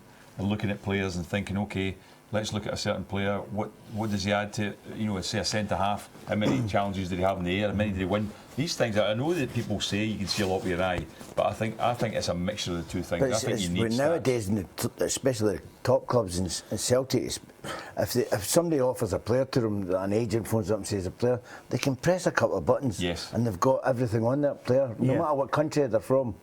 Which I think in today's game is crucial. Because back in the day, a lot of agents used to offer players, and they were hopeless. They just wanted to rid them. And they were saying, "You'll show you a video," and and a lot of managers were saying, I guarantee it's great. The video, you're not going to show a bad video. You'd have to agree as well. It's all different now. There have been a few bad players bought on videos. Oh, of course there is. You look at Celtic's last 3 strikers. Pookie, Baldy. Well, that might be the stats. I know what you're saying. I bet you they've had videos that they've looked at and went, particularly Pookie, particularly international level. But no matter he what, looks a player. But no matter what, Alan, it doesn't matter what stats or how good this player looks. Coming to a place like Celtic or Rangers or a big club, it takes a certain kind of animal to step up and be able to play in that environment. Yeah, the one thing I think that the Moneyball scenario can't teach you is the attitude of a player and the desire as well. You can only find that out when you see it up close and personal. Listen, Peter Weatherson scored that goal for Annan, and they're 2-0 up in that match against Queen's Park. Let's have a look at the Premiership in Scotland. Here's the latest as we approach half-time. Of course, the full-time scoreline, Nadia Sifsi scoring for Celtic at Fir Park. Motherwell 0, Celtic 1 is a full-time score, which puts Celtic back at the top of the table after Aberdeen's slip up to Ross County last night at Dingwall by 2-0. No goals between Hamilton and Dundee. Kilmarnock and Inverness still stalemate there, and you would never believe it, but Partick Thistle haven't won in 16 visits to McDermott Park. They're 2-0 up there, and it is an incredible scoreline there. The Jags, fresh from the 3-0 defeat prior to the international break, the 3-0 win over Dundee United, and now 2-0 up, scoring goals, something that we thought was a problem for them, Roughie. Yeah, but we spoke about it on numerous occasions. Although they weren't winning games, they weren't getting the rub of the green. They were hitting the post, hitting the bar, at times when you take it if a wee inch here or there goes in and it gives you a lift, and they weren't getting that. But all credit to the manager, all credit to the board. We've already discussed it. They could have made a drastic decision, but they never. And the players are now responding to it. Yeah, and I can tell you there's a penalty at Easter Road. Let's quickly go there. Craig Turnbull. Yes, Peter, it's Hibs that have a penalty here. It was Cummings who controlled the ball. Fraser Wright seemed to get a bit of the ball, but also Cummings, there was a tackle from behind. He's ended up bringing down Cummings. He's got a chance to make his 8th goal of the season, and he comfortably does it, stroking the ball into the bottom corner past Mark Brown. Hibs 3, Dumbarton 1. Well, that looks as if it's easy street now, Roughie. 3-1 after the penalties converted. Yeah, I thought somebody was due to get be on the end of maybe 4 or 5. It looks as if that could be the case today, but they really need to please the fans. You know, the fans have been maybe a wee bit, you know, apprehensive of catching Rangers, but certainly a 4 or a 5-1 win today would just get them back on track. Listen, it's half-time at New Douglas Park. We might as well go there now and get the half-time report from Laura Brannan. Nothing each at half-time at New Douglas Park. Hamilton Accies started the better side. They had two goal-mouth scrambles within the first 15 minutes, but could not break that duck. It was a big blow in 24 minutes for the home side though, when Ali Crawford went off injured with a groin strain. Louis Longridge replaced him. That in a way has allowed Dundee to come back into the game. Still no clear-cut chances for either side. You could argue Rhys Healy's shot past the post for Dundee, and Gramos Kurtai's first-time effort curler went over the bar. There would be the best shots for either side, but neither side have really claimed an effort that has troubled Scott Bain or Michael McGovern in goals. So quite an even match here in New Douglas Park. The sides go into the break, nothing each. So there you have the assessment from Laura Brannan. Manchester City 4-1 up on Bournemouth now in the Premiership in England. Kilmarnock are a goal up in their match against Inverness Caledonian Thistle, and 4-2-0 up on Ayr United. The key to this programme on a Saturday afternoon is never to pay a manager a compliment, because usually then they get absolutely spanked, and this is what's happening with Ian McCall. We've really built him up, Roughie, and suddenly he's on the end of a 2-0 scoreline. But all credit, that's a hard one today for Dick Campbell get his men, although they haven't been playing particularly well in the last couple of weeks. Certainly a hard place to go to, and I thought it was going to be tight. I didn't think that Forfar would win it that easy just now. Well, they've only won one of the last 6 games, Forfar. Yeah. I mean, they weren't in good form, and Ayr are the opposite of that, and that just shows you what can happen in football. Yeah. And it shows you how tight things are in all the leagues. But we're seeing it so often that there's nothing between teams, and sometimes you predict a team, they're the form team, and they've just got to Forfar and they're losing 2-0. Just shows you how hard it is to pick teams that are good. Yeah, absolutely. Especially ones that are blatantly obvious that we should be picking. Greg Kiltie scoring for Kilmarnock in that match at Rugby Park on the artificial surface. So Killie have the lead in their match. Also coming up after the break, we will be heading to Ibrox, where there could be a little bit of a shock on the cards. Certainly it's stunned Ibrox, Queen of the South, taking the lead. We'll get the half-time assessment there. I can tell you Raheem Sterling has scored a hat-trick for Manchester City in that game against Bournemouth. We expected quite a lot of goals, and I would suggest there could be even more coming up in the second half of that match. So across the Premiership, Championship, League 1 and League 2, we'll have the half-time scores for you, and we will also look at what's happening down south in their top league, the Barclays Premier League.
Welcome back to Peter and Roughie's Saturday football show.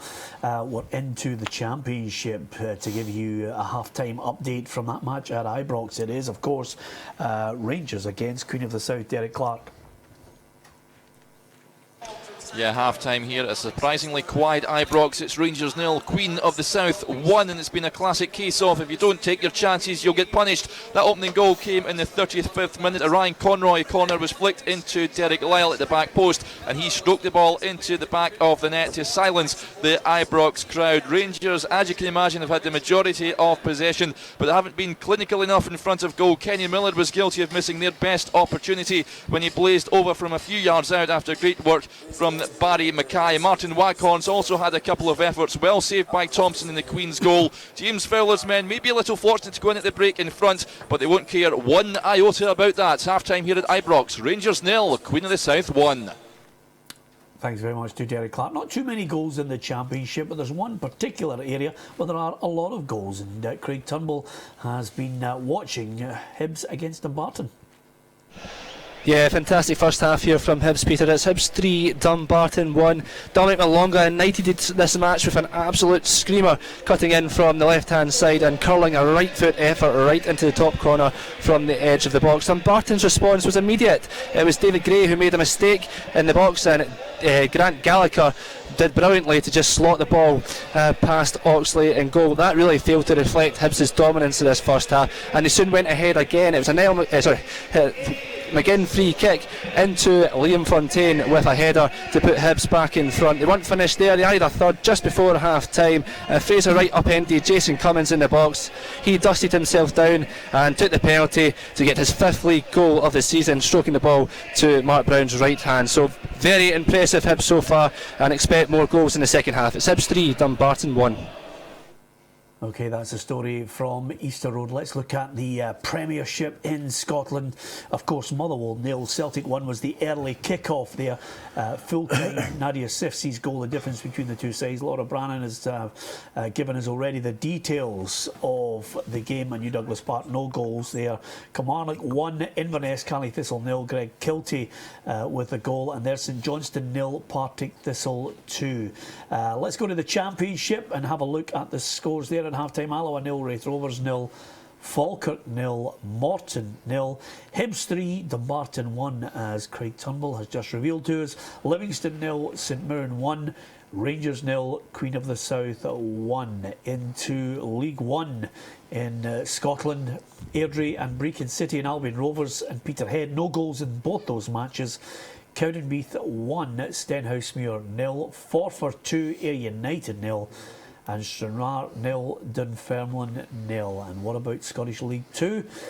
Annan Athletic 2-0 up. It's a first against third, and Jim Chapman's side clearly have the edge after 45 minutes against Queen's Park. Arbroath 1, Montrose 0. No goals between Berwick Rangers and East Fife. One of our trebles today, Clyde 0, Stirling Albion 1, and you'll be happy to know we don't have Stirling Albion in that bet. And East Stirling 1, Elgin City 0. So that's how it looks right across the divisions in Scotland. Will there be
Welcome back to Peter and Roughie's Saturday Football Show. You'd never believe the fitness that you have to show to get on this programme. Frank McAvenny, slight of foot, 3-minute break, dashing out of the studio, dashing back in, and look, not even out of breath. And he's just, the fitness is there. He's a pub busy. Yeah.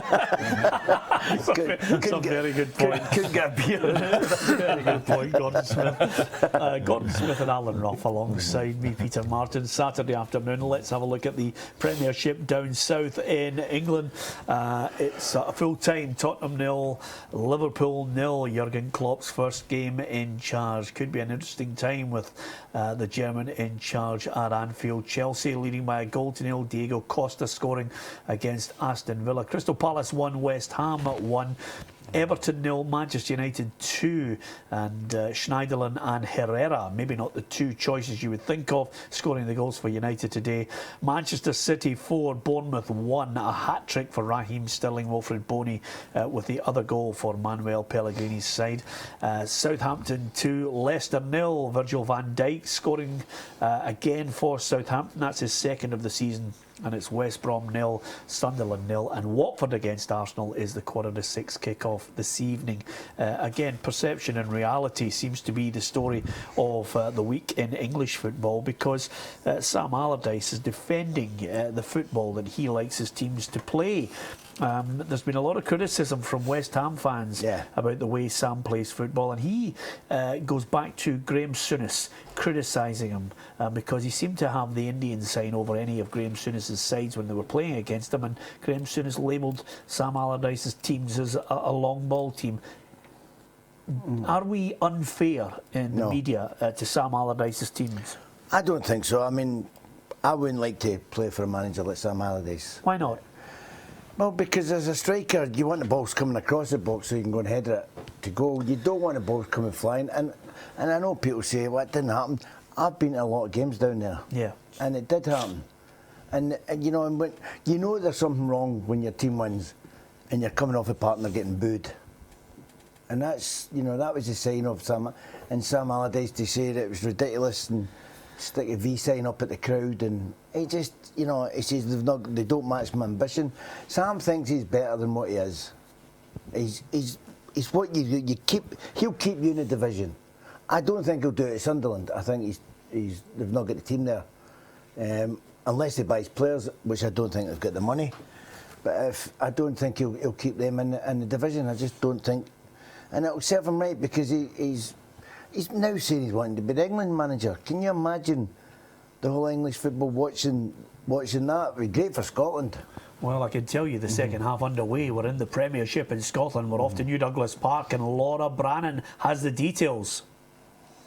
Just a couple of minutes into the second half, and it almost came from nothing. It was Kevin Holt about 40 yards out, just picked up the ball, seemed effortless, just struck it straight into the back of an empty net. Michael McGovern never moved. I don't think Hamilton Accies even knew it was coming.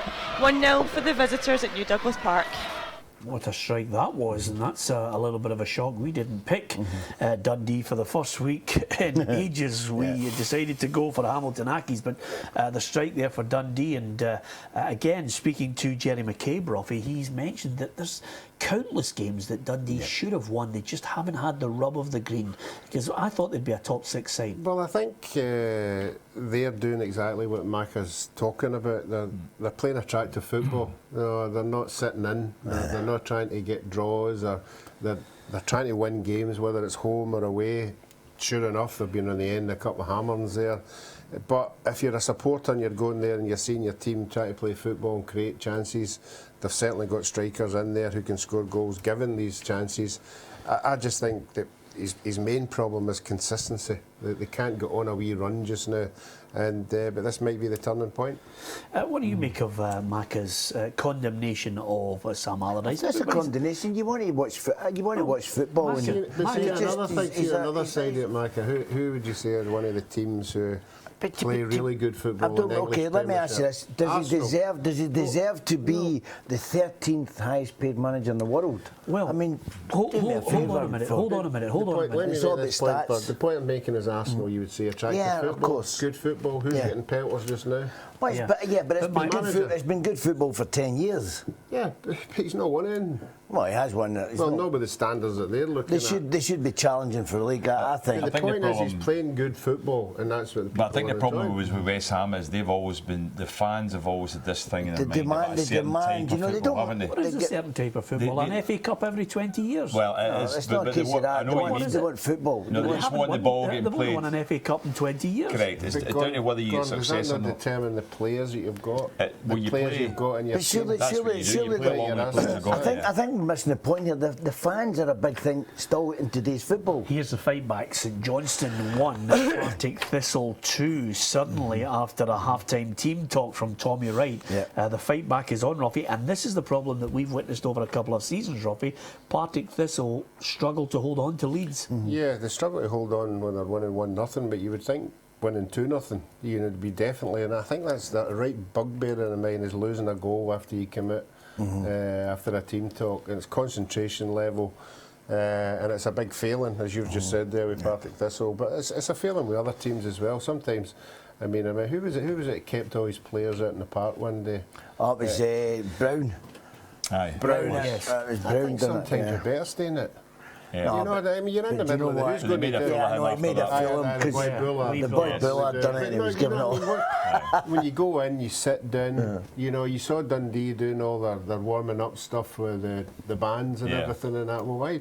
As soon as you go into the gym, they have bands that they do. These Any good ones? Flex and things, kind of bands. And so you go into half time, you sit down.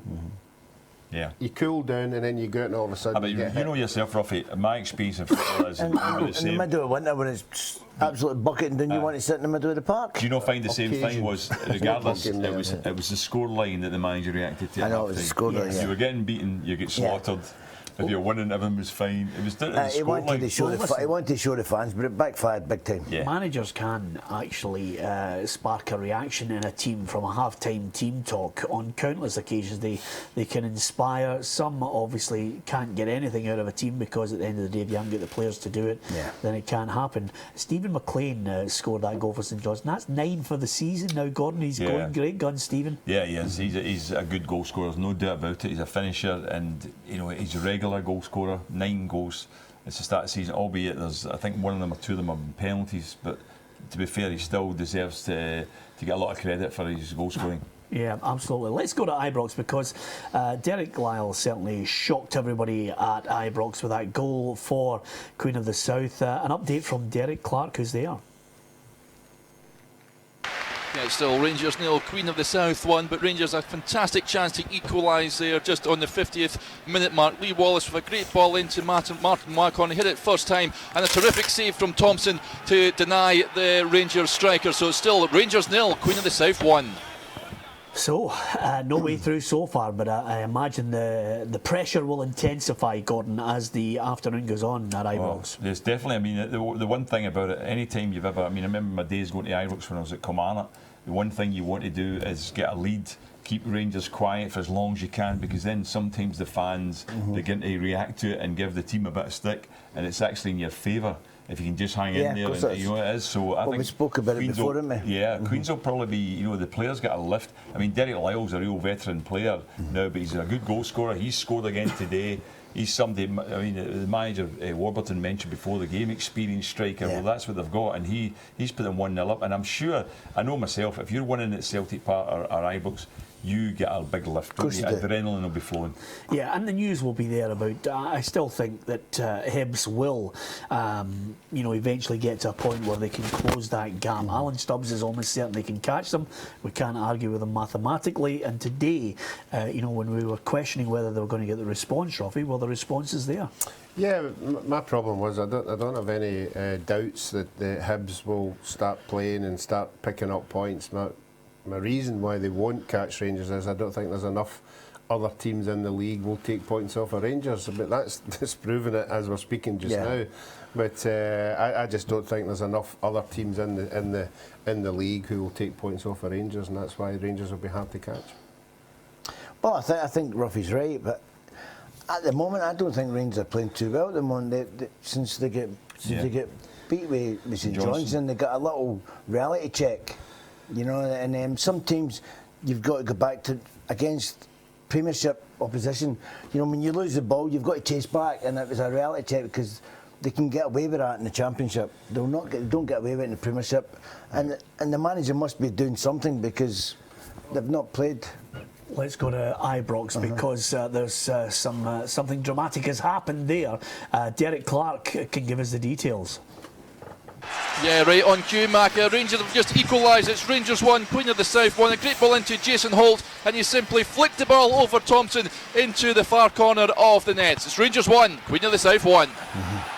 So the equaliser, we suggested it would be coming. It has been delivered, and if there's any further goals there Saturday afternoon, we're better than to spend it here with us on STV Edinburgh and STV Glasgow. We'll keep you up to date with all the goals, not only in the Premiership in Scotland, the Championship, League 1 and League 2, and over and above that, we will also keep you right up to date with what's happening in the Barclays Premier League. Chelsea now 2-0 up on Aston Villa, Macca, so they're looking good for all 3 points there against a Villa side with Tim Sherwood coming under a bit of pressure this week. He's coming under a bit of pressure, but you know, everyone, Mourinho, whether it was meant or not, he's taking the pressure off the players. You know, whether they're fit enough. There was a lot of controversy saying they come back too late and all that kind of stuff. There's been fallouts with everyone.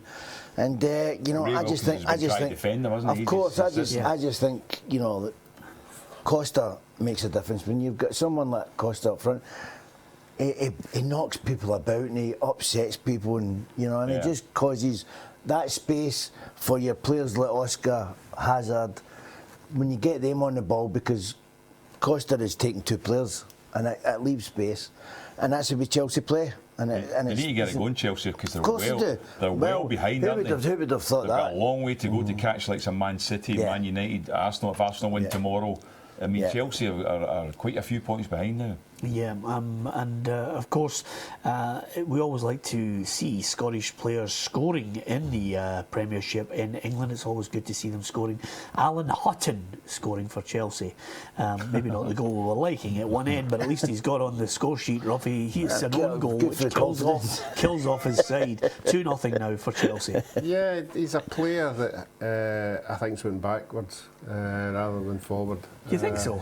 Yeah, I think defensively, I love him marauding forward. There's no doubt about that. He's one of the best.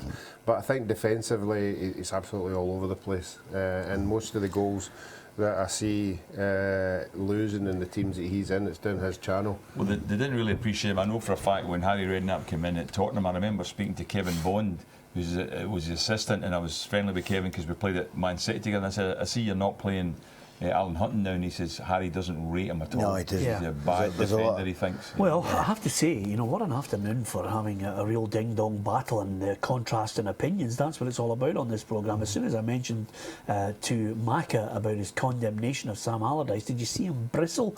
You know, because I'd mentioned that he had an opinion. Of course, not bristle.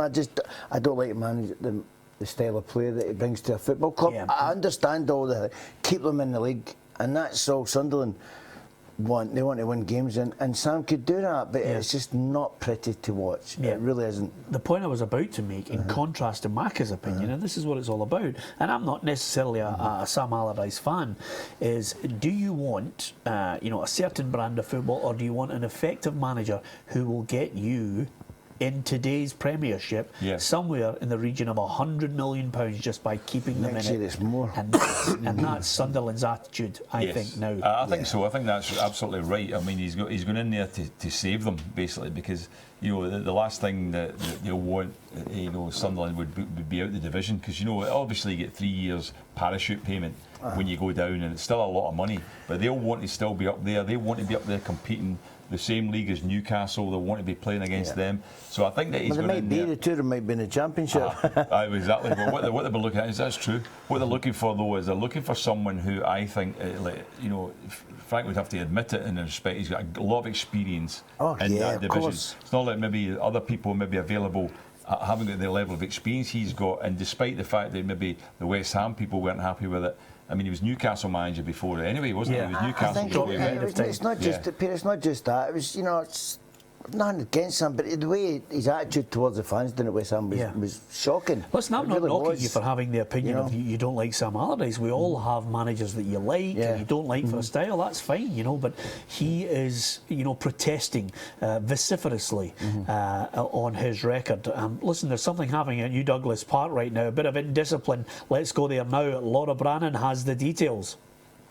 Yeah, it's a red card for Darian McKinnon. He's been sent off for a challenge on Thomas Conrad. They are down on the right flank as Dundee was attacking. Tensions are getting a wee bit heated here at Accies. They're feeling as though they're getting nothing, and that is not doing themselves any favours, because that has been straight red card for Darian McKinnon. I'm just waiting to see if we're making a change down there. It doesn't look like it just now. So yeah, Accies down to 10 men and also trailing by a goal to nil to Dundee. Thanks to Laura. There's a goal scored by Ayr United. Andrew Graham getting the goal back, 4-2. Ayr United Comeback, 1 in League One. There's a comeback, as Micah said. Go on, Collie. Of course, there you are. Doesn't like Sam Allardyce but loves Ian McCall. It's all about having favourites, and sometimes difficult to change people's perception. Something sometimes has to happen for you to try and warm to someone. And that's maybe the case, Roughie. Sometimes you have to do something that contradicts what people's perception is of you. I mean, a lot of people look at you and think, nice, cuddly guy, wouldn't hurt a fly, and other people have a different perception of you. I agree with Frank from a player's point of view. That's the kind of style you'd want to play. But I think the majority of supporters, if you're a Sunderland supporter, would want to walk away from the game winning. But you say that, but the West Ham fans didn't want it. The Newcastle fans didn't want it.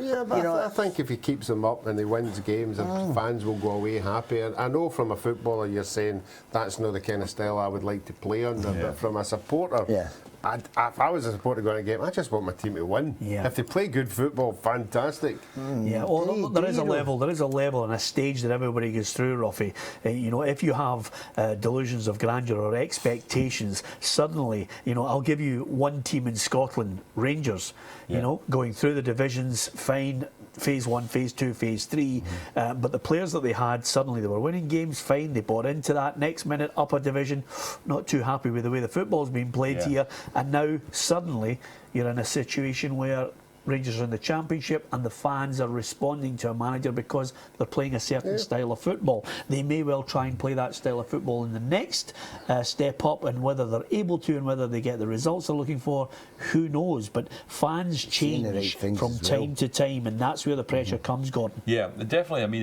there's two things to it. There is the fact they want results, no question about it, but even at times when they're getting results and they don't like the football, and that was the situation with a lot of the Rangers fans, they were quite open in admitting that they were not playing a nice style of play. A lot of long ball stuff. Remember the times we went to see games and they were knocking the ball up to like Chris Boyd. It didn't suit him at all to play that way, you know what I mean? And obviously John Daly was more ideal to play that way, but for Rangers to be playing a long ball game, the fans don't accept that. The fans want to see the ball getting played about. Yeah, listen, let's go to the latest scores in the Premiership right now. Celtic in the Scottish Premiership, they defeated Motherwell by a 1-0. Nadir Sifsi scoring in the early kick-off at Fir Park.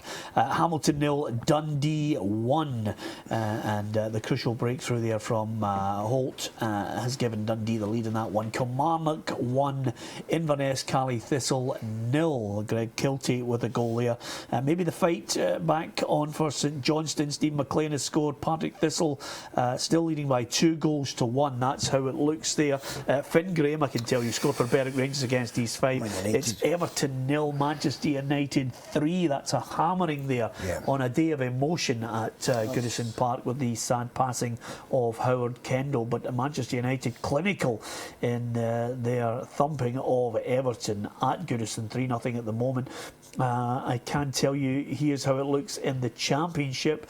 We'll be going to a couple of games there shortly, but it's Alloa 0, Wraith Rovers 0, Falkirk 0, Morton 0, Hibs 3, Dumbarton 1, Livingston 0, St Mirren 1, and Rangers 1, Queen of the South 1 into League One, as well as giving you the update on the Berwick Rangers game, which of course Finn Graham scored that goal. But let's have a look at that table. Airdrie Coventry 1, Brecon City 0, Albion Rovers 0, Peterhead 0, Cowdenbeath 1, Stenhousemuir 0, Forfar 2, Ayr United 1 and Stranraer 0, Dunfermline 0. How does it look in League 2? Of course, the latest scores there, Annan 2-0 up on Queen's Park. Jim Chapman will be delighted. Gus McPherson will be pulling what little hair he has left in his head out. Arbroath 2, Montrose 0. Berwick Rangers with that goal we just brought to you. A goal up on East Fife. Clyde 0, Stirling Albion 0, East Stirling 1, Elgin City 0. At any point, Gordon Smith, if you want to tell me to tear up our treble, then I will gleefully do it. Knowing that we're not going to win anything. We're getting closer to it. Obviously, I picked the one that's winning. Obviously. Not the stats that you've got. Exactly. I can tell you right now, we are off to Easter Road because there's a goal there. Craig Turnbull. Yes, Peter, it's Hibs 4, Dumbarton 1. It looked like it had been coming, to be honest. Hibs had created a couple of chances before then. Great play from Lewis Stevenson down the left-hand side, threaded the ball in behind the fence, and there was James Keating to lash the ball underneath Mark Brown. Hibs 4, Dumbarton 1. So there you are, coasting, Roughie. No problems there, they'll get all 3 points. Yeah, it was one of the games last year that we covered that they did the exact same to Dumbarton and got nothing out of the game. So it's changed days, and that's what happens when you get teams and players who are comfortable in scoring. You want to win games comfortably, and certainly that will be a good result for them.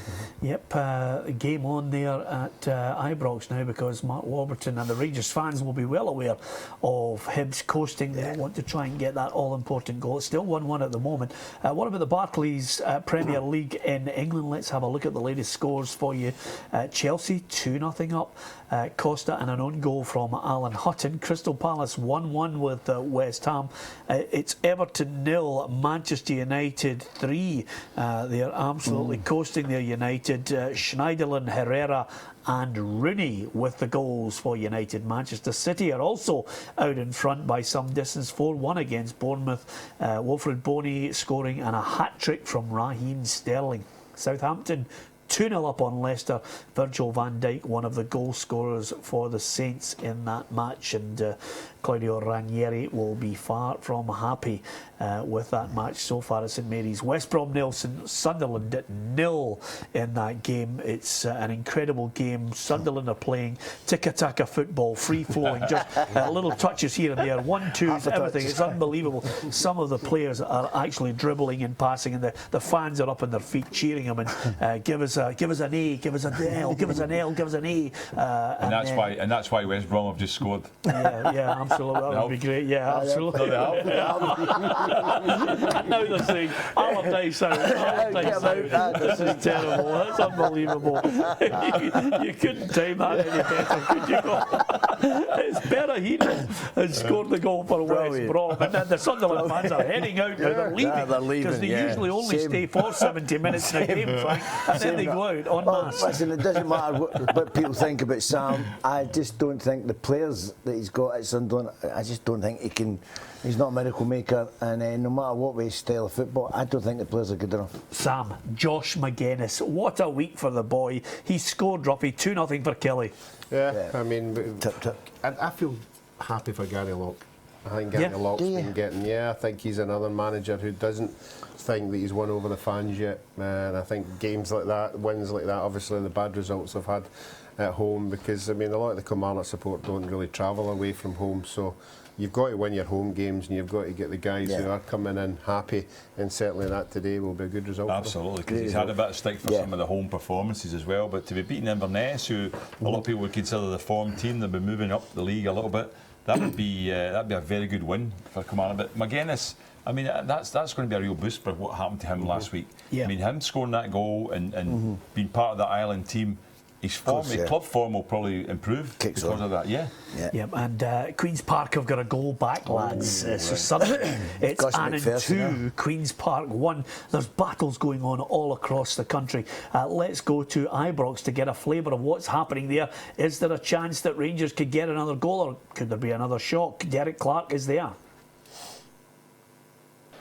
Yeah, there's certainly a chance for the home side. Still Rangers 1, Queen of the South 1, but James Tavernier's just about to take a free kick from the edge of the area, just a colour and then swinging, it looks like, from the right hand side. Just to give you a mention, Kenny Miller and Dean Shields have came off for the Ibrox side. On comes Nathan Nadua and Nicky Law. They've added a fresh impetus in the Ranger attack. They're well on top of the Queen's backline as Tavernier's free kick comes in, and it's well held by Thompson in the Queen's goal, but it's still Rangers 1, Queen of the South 1. Yep, just as soon as you hear Tavernier and a free kick, you automatically think it's going to end up in the roof of the net, Roughie. Yeah, I mean, that's the way he's been this year, but I think everybody to a man, even in the stadium, us sitting here, will be waiting on that second Rangers goal going in. You know, it's just what minute you think it's going to go in at. That's the way it's been for them this season. They've been able to turn bad performances into wins, and I think today it'll be the exact same. Yep, okay. So, keeping you right up to date then, whether there is a goal at Ibrox or not. If there is indeed, we will be there. Let's also switch our attention to Easter Road, because we mentioned that they are looking absolutely cool on that. They're well ahead at the moment, Roughie, at Easter Road. We'll go to Craig Turnbull in just a second or two, but you know, they're coasting there, and it looks as if, and I'm just looking at the table, Hibs still have a game in hand over Rangers, so you know, they could reduce the gap even further. Yeah, and I think there's a Rangers game looming. I think it's not too far away, so they would want to go into that game obviously in the back of a wee run. The support would get behind them. They did particularly well at Ibrox the last time.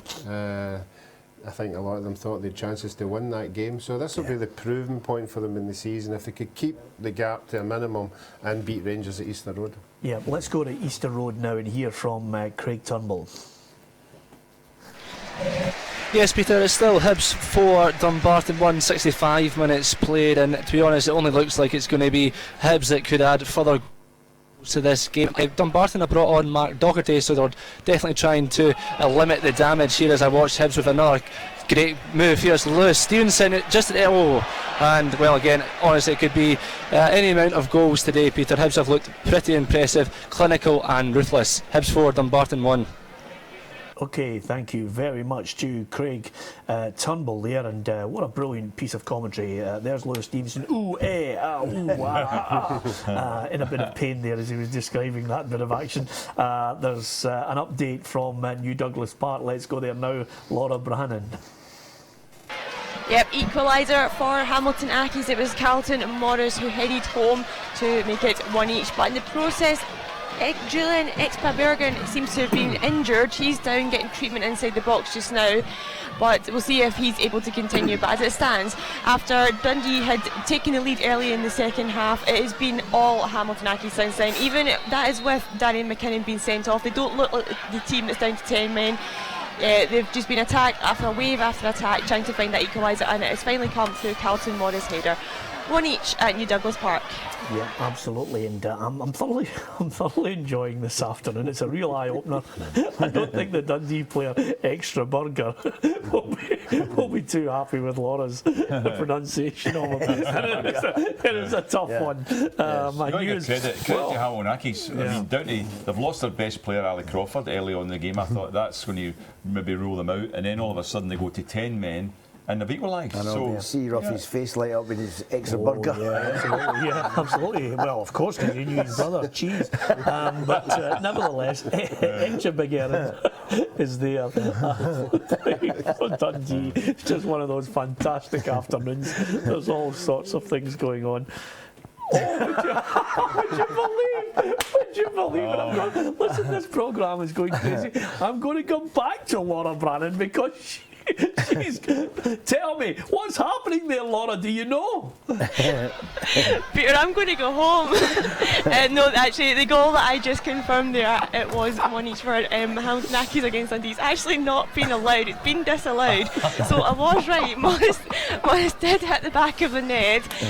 They did try and celebrate, but no, in the drama of Extra Burger, as I said the first time, as the drama of him going down injured, I missed the ref saying the goal had been disallowed. side. So as it stands, the stretcher is on, but he's still not off the pitch yet, and it is still 1-0 for Dundee at New Douglas Park. Yeah, absolutely. And people now chanting here because they're saying, give us a B, give us an R, give us an A, Brannan out, Brannan out. See that credit, sticking with them, that though. credit I just gave Hamilton Accies, I'm withdrawing it right now. Well done, Hamilton. That's what's great about this programme. I mean, honestly, things can happen. Things can happen. Roughie was wondering about the next 3 games Hibs have got. Hibs' next 2 games are away from home, and they've got 2 hard games. Hibs have got Falkirk and Raith Rovers away from home, and then they've got Rangers at home. That's the next 3 games. You'll never believe this, by the way. I kid you not. You know, we've got every possible bit of technology you could think of here today, and there's something happening. I'm not suggesting for a minute there's a force that's making things collapse. But Gordon dropped his iPads earlier on, right? Yes. So it didn't work. So he was raging. And then what he did to try and fix it was he dropped it again. He actually went like that. And then, would you believe it? Mine just conked out as well. It's one of those days. Drop it and see if it works. And Roughie's is smashed. Mine's is all right. And Marcus is only there for show. I'll get that as well. You've got it cracked there. And Laura's just announced a goal that eventually was disallowed. So it's just one of those afternoons. That's the joy of it all, though, in Scottish football. But I think the key issue here, guys, when we look at some of the scorelines, especially in the Premiership, of course, the fight back, Hamilton Accies will be desperately trying to get back on level terms. But what about at Ibrox? Because I think the story there will be if Rangers should slip up today. They're still trying to get a second goal. It's honours even. Any update there from Ibrox from Derek Clark? Yeah, it's still Rangers 1, Queen of the South 1, but Queen's had an absolutely terrific opportunity to retake the lead there. Liam Cookins has been on as a second half substitute, through on goal. He really should have hit the back of the net, but he hit it straight at Wes Fotheringham, who saved well. But it's still Rangers 1, Queen of the South 1. Well, just one of those days where I think James Fowler will be well happy with the resolute defending of his side, Gordon, and that's what you have to do at Ibrox. Yeah, absolutely. I mean, you go in there and, everybody would be making Rangers favourites. They've been powerful. They beat Queens by 5 goals, 5-1 down at their own patch. But to go there today, James Fowler does get his team playing well. That's why the bad form they had, the bad run of results was a bit of a surprise, because Queen of the South were playing very well at the start of the season. Everybody's thinking, they're going to be up there challenging, really pushing for a place. I mean, they're just outside the playoff position, but if they can get a good result today, it might be a lift for the players again. But there's not much between the teams in that division either. Let's be honest, if it's a draw, that's a bad result for Rangers. Oh, a very bad result for Rangers, especially with Hibs saying this week they can catch Rangers. Yes. And as Peter said, though, they've got a game in hand, so that they would pick up 2 points from them today. They win the game in hand, so they can get 5 points closer. I mean, they're 11 points behind Rangers at the moment, I think, and they'd have to have a bit of a run. But that would be picking up 5 if this scoreline stays the same. Yep, absolutely. And Caldwell has equalised for Ayr United. What a battle it is there. And they've had the man sent off. They've had the man sent off there.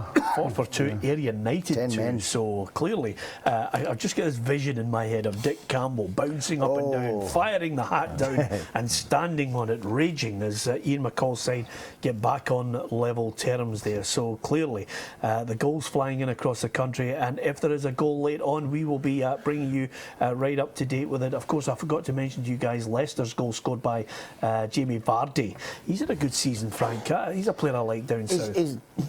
I'm very surprised about Leicester because they've, the manager last year, I can't remember his name, played against them, but he gets sacked and the Tin Command took over, and you never thought that they would take it to the degree of footballing and results that they're getting. They're just playing. It's an eye opener down there for everyone. They're playing great football and they're getting results and they're getting beat today. But you never know that it's the comeback's on. Yeah, really. I think Sir Alex Ferguson was very complimentary towards Nigel Pearson. Yes, he didn't like the treatment handed out to him, but nevertheless, but even during the season, he gets sacked. And then he never gets sacked. It was like on a one day. Yeah, so there was something not right there between chairman. Or if it was a go-between, something definitely not right. Rutherford scored for Arbroath, 3-0 up on Montrose. So the goals going in right across the country in the Premiership, Championship, League One and League Two as well. It's a Saturday afternoon. It's a new format, 4 hours. We're here in the studio. We've got reporters out at key games for you, trying to keep you up to date with all the goals as they hit the back of the net. Let's go to Easter Road now, where Craig Turnbull has an update for us. Yes, Peter, it's Hibs 4, Dumbarton 2. An interesting last 20 minutes here. It was Mark Docherty, the substitute. Just think the box, and another substitute, Stephen Craig, got his head on it and put it past Oxley. It's Hibs 4, Dumbarton 2. I'm not going to suggest for a minute, Roughie, that there could be another 2 goals there for Dumbarton. Is that a consolation, or are we being unkind to Steve Aitken's side? I think it'd be a consolation, but it's disappointing for Hibs' point of view. You would think you're winning 4-1, you know, you'd be able to consolidate that 4-1 or go on. But losing goals is something at home that the supporters won't like to see. And if another one was to go in, then it would be a nervous run to the end. Sometimes when you're 4-1 up, you go into cruise mode, and it's and sometimes you know, you just let's finish the game, and it gives the other team a lift. You'd have to explain to me what like being up 4-1 in a game is. Well, cup final. It didn't happen to you once, the League Cup final. You've never been up 4-1 in a game, Roughie, surely. I know. Not regular like these guys were. I mean, these guys used to go out and play every week, and they'd be 4-0 up. Did you not play every week? About 20. Oh yeah, he played every week, amazingly. Yeah, well, it was always Thistle we were 4-1 up. There'd be nothing to Rangers and Celtic to be winning 4-0. I know, especially against Thistle. You were in goal. You're very, very unkind to him. He's trying his best. There's a goal from Webster from Montrose, getting one back. Arbroath 3, Montrose 1. So a goal back in that match. And across the Premiership this afternoon, I think at the top end of the table anyway, Celtic manager Ronnie Deila will be well happy with the 3 points. Maybe not a great game, but Celtic fans will be happy that Nadir Sifsi scored the goal. And again, while the Celtic fans won't be caring about Aberdeen and what they're doing, I think the rest of us are looking at the month of October and suggesting, you know, Aberdeen's bubble has burst and that challenge, you know, is over before we even get out of this year. I didn't think it would burst so dramatically, to be honest. I didn't think Aberdeen would go 4 games without getting anything.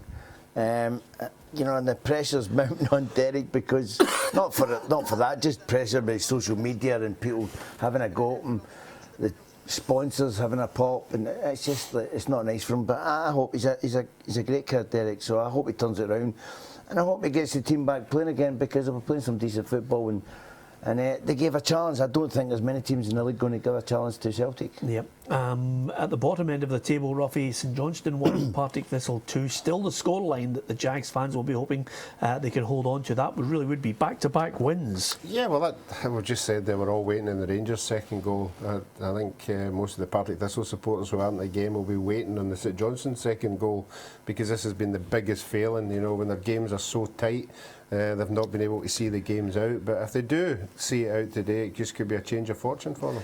Yep, at that bottom end, Dundee United in action tomorrow at home. Mixu Patalainen going back to the place where he was successful as a player, Gordon Smith. I think they like Mixu Patalainen at Tannadice. He was certainly a lot of the former players who played alongside him were very complimentary in Mixu as a player, and he's had a good career as a player and a manager. Yes, I think he was a good player. He was one that I remember when I was started to do work in the media, watching games, and he was one of the players you always thought he's a threat to MD because of his strength, his power he had, good left foot on him, could head a ball too, and he came over from Finland and came to Dundee United, and a lot of people didn't know whether he would actually, you know, break through there, but he did, and then he went on to Hibs as well, did well there too. But his management style's been good. I mean, most people forget that he was actually manager of the year when he left Kilmarnock and went to get the international job. He was manager of Finland. Didn't quite work out for him there, but he's still got a great record. I mean, apparently it's one of the top records that he's got for a Finland manager. He's the second best record of any and then he gets manager. sacked, so it's not. But yeah, Mitch, he's a great lad. We know him, and he's a good lad, and he'll do well there. he loves the game. He just loves everything about the game. And he looks so deep into it that you just know he was going to be a manager. Yeah, and I think we will actually run into him tomorrow night in Edinburgh, Roughie, because we are,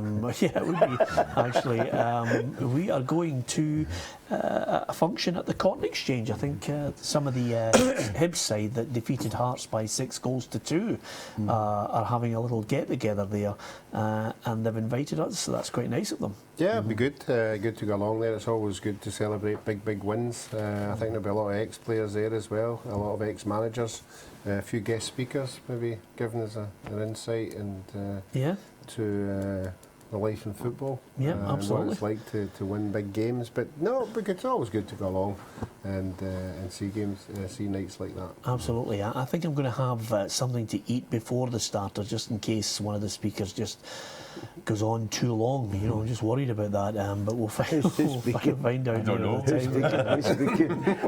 Anyway. I'm doing a toast. A toast. I'm doing a toast. I'm not speaking. I'm not doing my young. Toast to the lasses. Yeah, it's a toast to the high bees. Toast that, Are you going? I know how you like to distance yourself. You're not going with us now. No, that's the thing about it. I'm going to London first thing on Monday morning, so sorry, boys. Well, there you are. I think the good thing about it is it lets everybody know that we don't necessarily hang about with each other after the programme as well.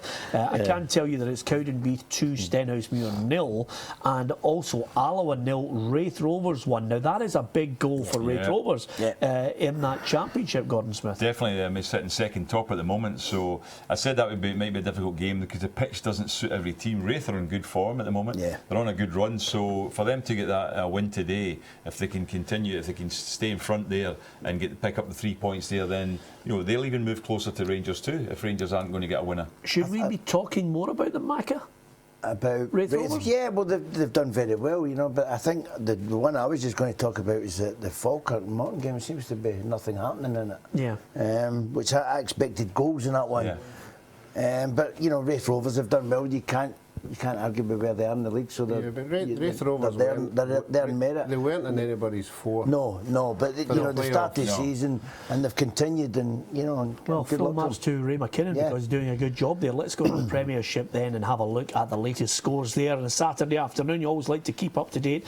If you have a coupon in mind, Motherwell 0, Celtic 1 is how it finished in the early kick-off with Nadia Sifsi scoring the winner there. It's Hamilton 0, Dundee 1, Kilmarnock 1, Inverness 0, St Johnstone 1, Partick Thistle 2. Roughie is biting his nails as we speak. And of course Dundee United against Hearts tomorrow in the early kick-off there. What about the Championship? We've been listening to Derek Clark and Craig Turnbull today. Alloa 0, Wraith Rovers 1. We just brought you that goal.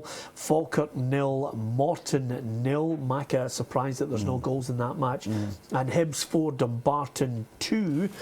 Livingston 0, St Mirren 1. Livingston missed a penalty in that match, and it's Rangers 1, Queen of the South 1. That's the Championship. What about League One? Because at the top end of the table, it's Airdrie 1, Brecon City 0, Albion Rovers 0, Peterhead 0, Cowdenbeath 2, Stenhousemuir 0, Forfar 2, Ayr United 2 and Stranraer 0, Dunfermline 0. And as we delve into League 2 to get the latest scores there, Annan Athletic 2, Queen's Park 1. Could be an equaliser in that game for Queen's Park. We'll find out as we approach full time across the country. And it's not too far away. Arbroath 3, Montrose 1, Berwick Rangers 1, East Fife 0, Clyde 0, Stirling Albion 1 and East Stirling 1, Elgin City 0. Let's go for some factual reporting from Laura Brannan at New Douglas Park.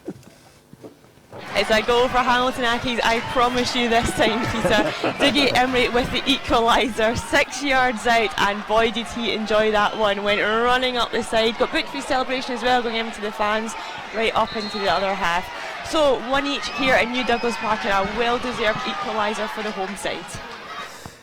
Yep, there we are, and if we hang on and stay with Laura for the next 3 minutes, we'll just check with the referee if that goal has been awarded. I'm only winding her up. Well done to Hamilton Accies. They're back on level terms, and I like the fact that Dougie Emery is that sort of guy, running into the crowd, celebrating, but I just cannot go them booking the player. Why do you get booked? I mean, that's ridiculous. You're not allowed to celebrate a goal now. Yeah. I think the referees are, just common sense.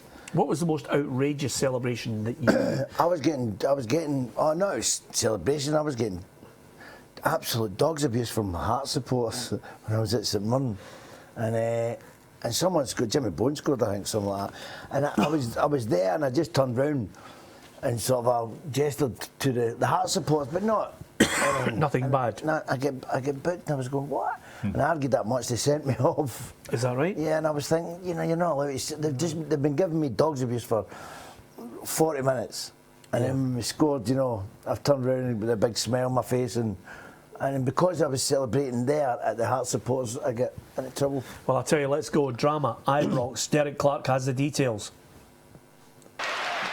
Yeah, drama indeed. Rangers have been awarded a penalty with 2.5 minutes left of the 90 to go. Andy Halliday threw on and go. It looked like a dive, to be honest, to me, but he was took out the game, and Robbie Thompson, the Queen of the South goalkeeper, has just been booked for his involvement. So Rangers have got a reprieve here, 2 minutes to go, and Martin Waghorn's going to get the chance to score his 15th goal of the season. So chance here for Rangers to get out of jail, if you like. They've not really been at their best here this afternoon. Queens have done well. It's been pretty much like a training match, attack versus defence for most of it. Queens, though, have held firm up until 2 minutes to go. So Martin Waghorn, seconds to go here to put this one to bed and get Rangers that 3 points, and could be 10 wins in a row.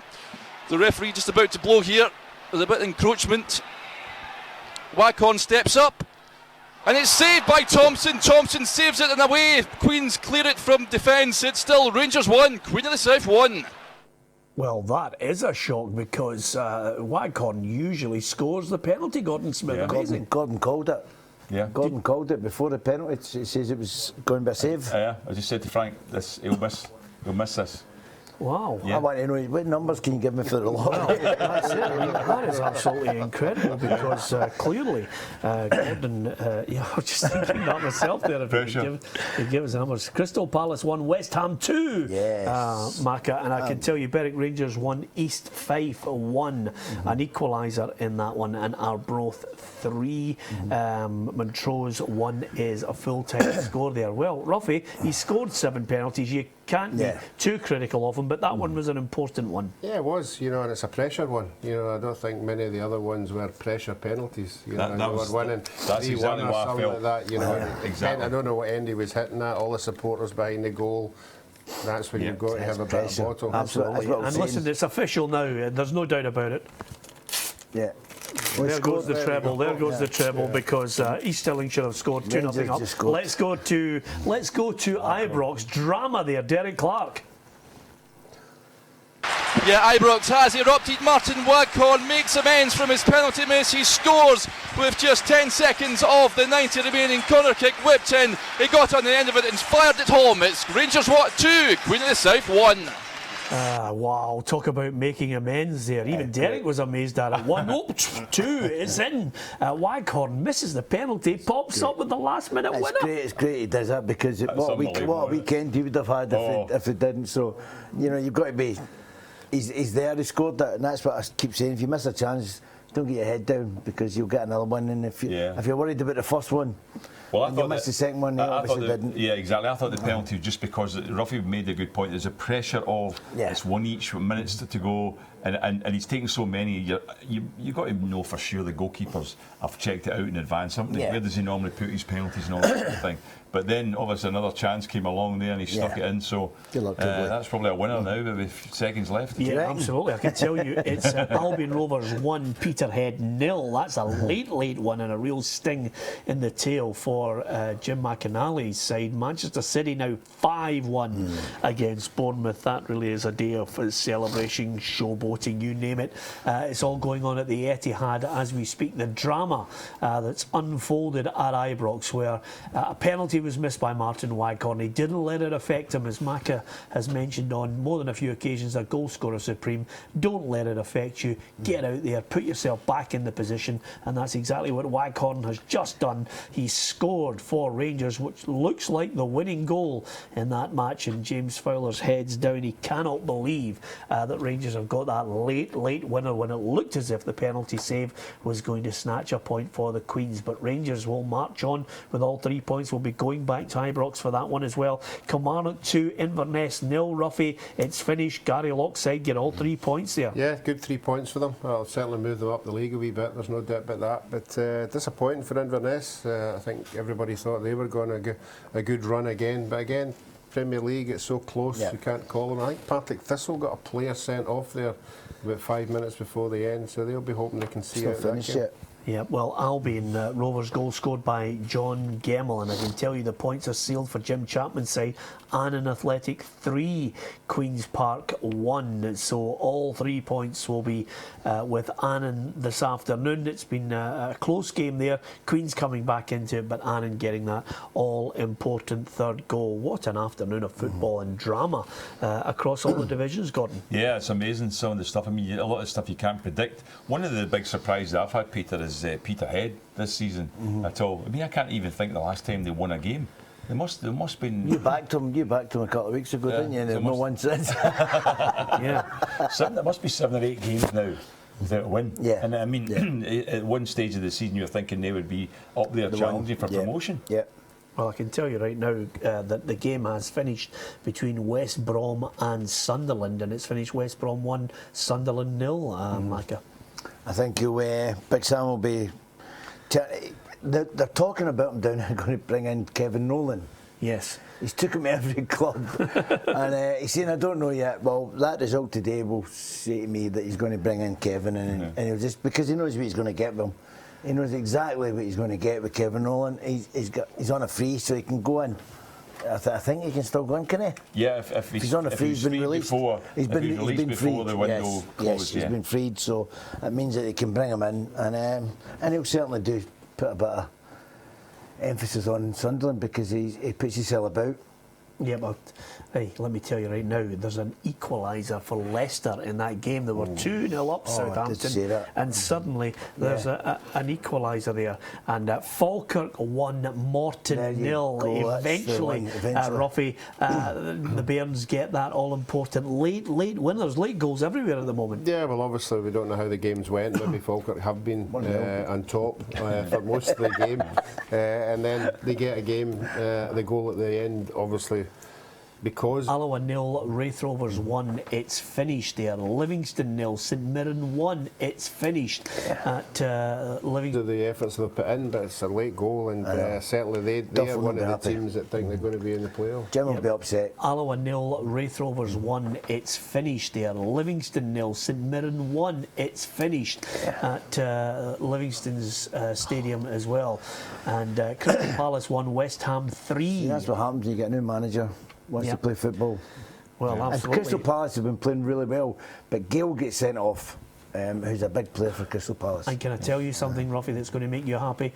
St Johnstone 1, Partick Thistle 2 is how it finished in that match 2 at McDermott Park. Yeah, pleased for Alan Archibald. 2 wins in a row, that doesn't happen very often. Partick Thistle for the last 2 or 3 years, so they'll be really happy, and a good journey down the road in a bus. Yeah, it's always nice to get a nice little mix of youngsters and experience. Lee Miller scoring the winner for Falkirk, Gordon. Struggling. The Hibs were the only one that were comfortable today. Rangers have got a last minute goal. Falkirk have got a last minute goal, and even Wraith. Yeah, that is good. I mean, looking at it now, Peter, there was 3 teams in the top 4 all struggling. The Hibs were the only one that were comfortable today. Rangers have got a last minute goal. Falkirk have got a last minute goal, and even Wraith scored quite late at Alloa, didn't they? So that ended up now that the 4 teams, the 4 top teams in the Championship now have all picked up 3 points today. Yeah, and I can tell you that Lee Miller's late goal for Falkirk, that game finished. Other ones there that we're mentioning, Hamilton against Dundee, will be going to hear from Laura Brannan very shortly. We'll also be going to Ibrox, where I think the noise will still be ever increasing in that match at Ibrox. We'll also be going to Easter Road 2. The full-time scores coming up on the programme. Keep it with us here on The Football Show.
Welcome back to Peter and Roughie's Saturday Football Show, a day of drama across the SPFL, all 4 divisions. It started off with Celtic edging it against Motherwell by a 0-0. Nadir Sifsi scoring the goal. There it is there. At the full times, Hamilton 1, Dundee 1, Kilmarnock 2, Inverness 0, St Johnstone 1, Partick Thistle 2. Let's go to New Douglas Park to get a full-time report there from Laura Brannan. Full time here at New Douglas Park, and it was a goal apiece. 47 minutes the opener came in a dramatic second half. Dundee took the lead through Kevin Holt. It was a deflected effort from 35 yards out. Tensions were rising though, and then the killer punch came. It was on the hour mark. Darian McKinnon saw red. Violent conduct on Thomas Conrad, but it wasn't the game changer you would have expected. Wave after wave of attack for Hamilton Accies. They looked desperate for the equaliser. Kurtaj, he had the ball in the back of the net, so did Carlton Morris. It wasn't coming for them, but then 4 minutes from full time, and that's when it came. Dougie Emery equalised from a Ziggy Gordon cross. Close, it was from close range, and he got it into the back of the net. He was booked for what the referee deemed was excessive celebration, but he enjoyed that goal nonetheless, and it was a very well earned equaliser as well for the home side. So here it finishes full time at New Douglas Park. Hamilton Accies 1, Dundee 1. Okay, that's how it looks in the Premiership. Let's go to the Championship for the drama at Ibrox. Derek Clark has the details.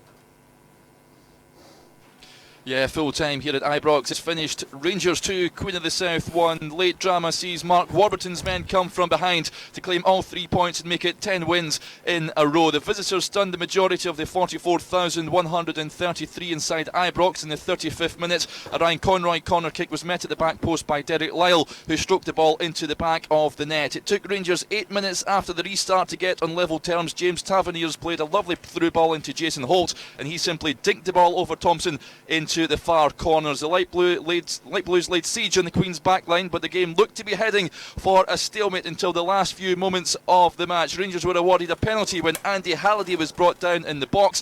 Martin Waghorn stepped up and saw his efforts saved by Robbie Thompson, but as all good strikers do, he never let that goal get his head down. He popped up with the winner in the 90th minute with his head, of all things, to send the Ibrox crowd into raptures. James Fowler will feel hard done by, but Rangers have showed the mark of champions here this afternoon. It's finished here at Ibrox. Rangers 2, Queen of the South 1. So Martin Waghorn from the lows of missing the penalty to the high of that late winner. We'll go over all the full-time scores. We'll also be heading to Easter Road. Let's get a quick look at the Championship results with that Rangers game there. 2-1 against Queen of the South. Elsewhere, Alloa 0, Wraith Rovers 1. A big win there for Ray McKinnon's side. Falkirk 1, Morton 0. Lee Miller with a late winner in that match as well.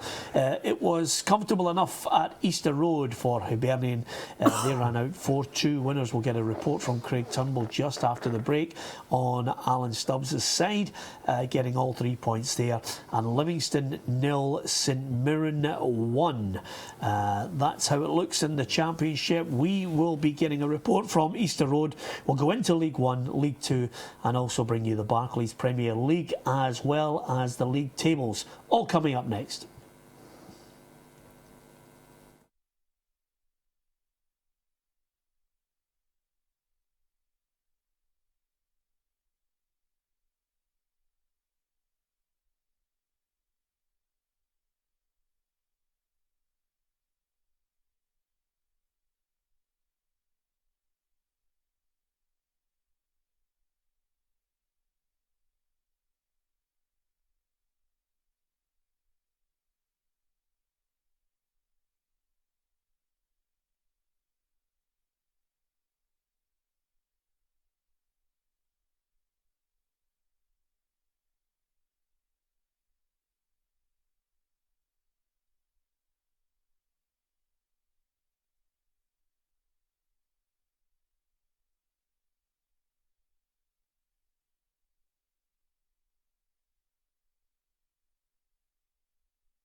Welcome back to Peter and Roughie's Saturday Football Show. A day of drama, certainly at Ibrox, where Rangers got a late winner through Martin Waghorn.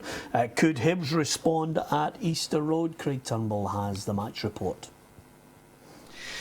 Yes, they could, Peter. It finished here at Easter Road. Hibs 4, Dumbarton 2. An entertaining game, and it was Malonga who sparked that into life. A great goal from the right-hand left. At the moment, we'll try and get back to him on that, but it was a 4-2.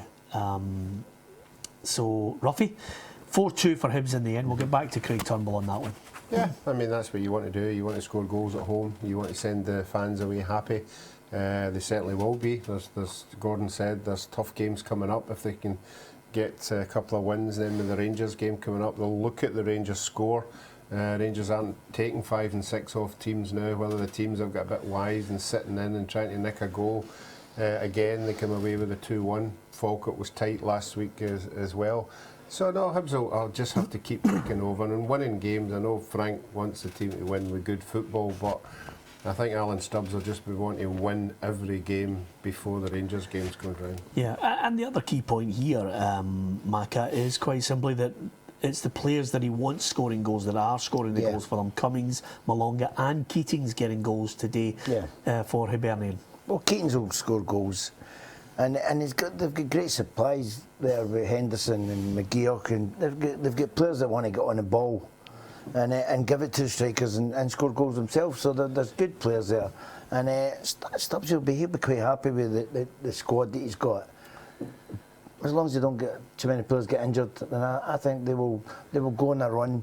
And it'll be a big game when next time they meet Rangers. Yeah, I think that's what they're home for, Peter. Yeah, absolutely. It's 3-4 weeks of huge games for Hibernian before Rangers are on the horizon, and that certainly will be a massive one. I think Alan Stubbs almost certainly, Roughie, will want to in some ways keep pace, but maybe with that game in hand close the gap to make it really interesting. Yeah, if they could close the gap, but again, as I said earlier, it's all about Rangers, not dropping points, and they don't look as if they're dropping points off the other teams in the league, so it's very vital that Hibs identify that, and by beating Rangers at home would give them a lot of confidence, and that's what they need to do. They can't rely on other teams. There's no point in beating Rangers, and then dropping points against other teams in the league. But it'll be interesting to see whether it's Hibs that keep them top, because if Hibs win those games prior to Rangers' game, that'll be great for them, because then they'll get closer to Rangers. But the fact is that they're playing the two teams that are above them,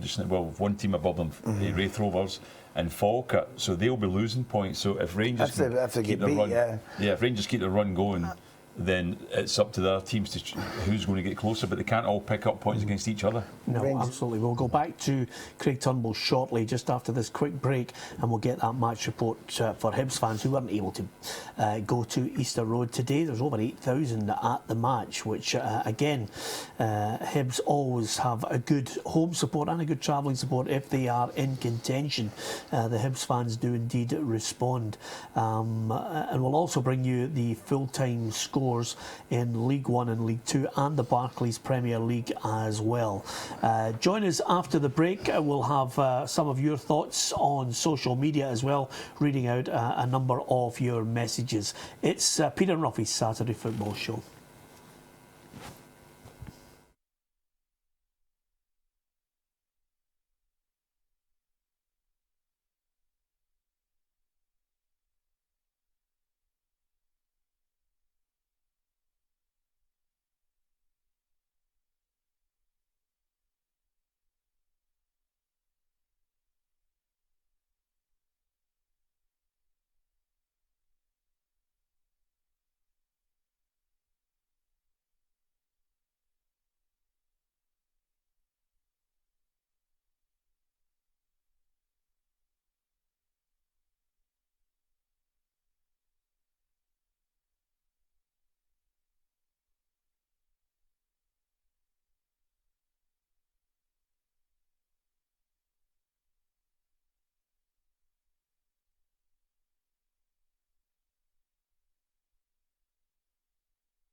Welcome back to Peter and Roughie's Saturday Football Show. Slight technical hitch in my ear as we go to Easter Road, and hopefully Craig Turnbull's there with a full-time match report.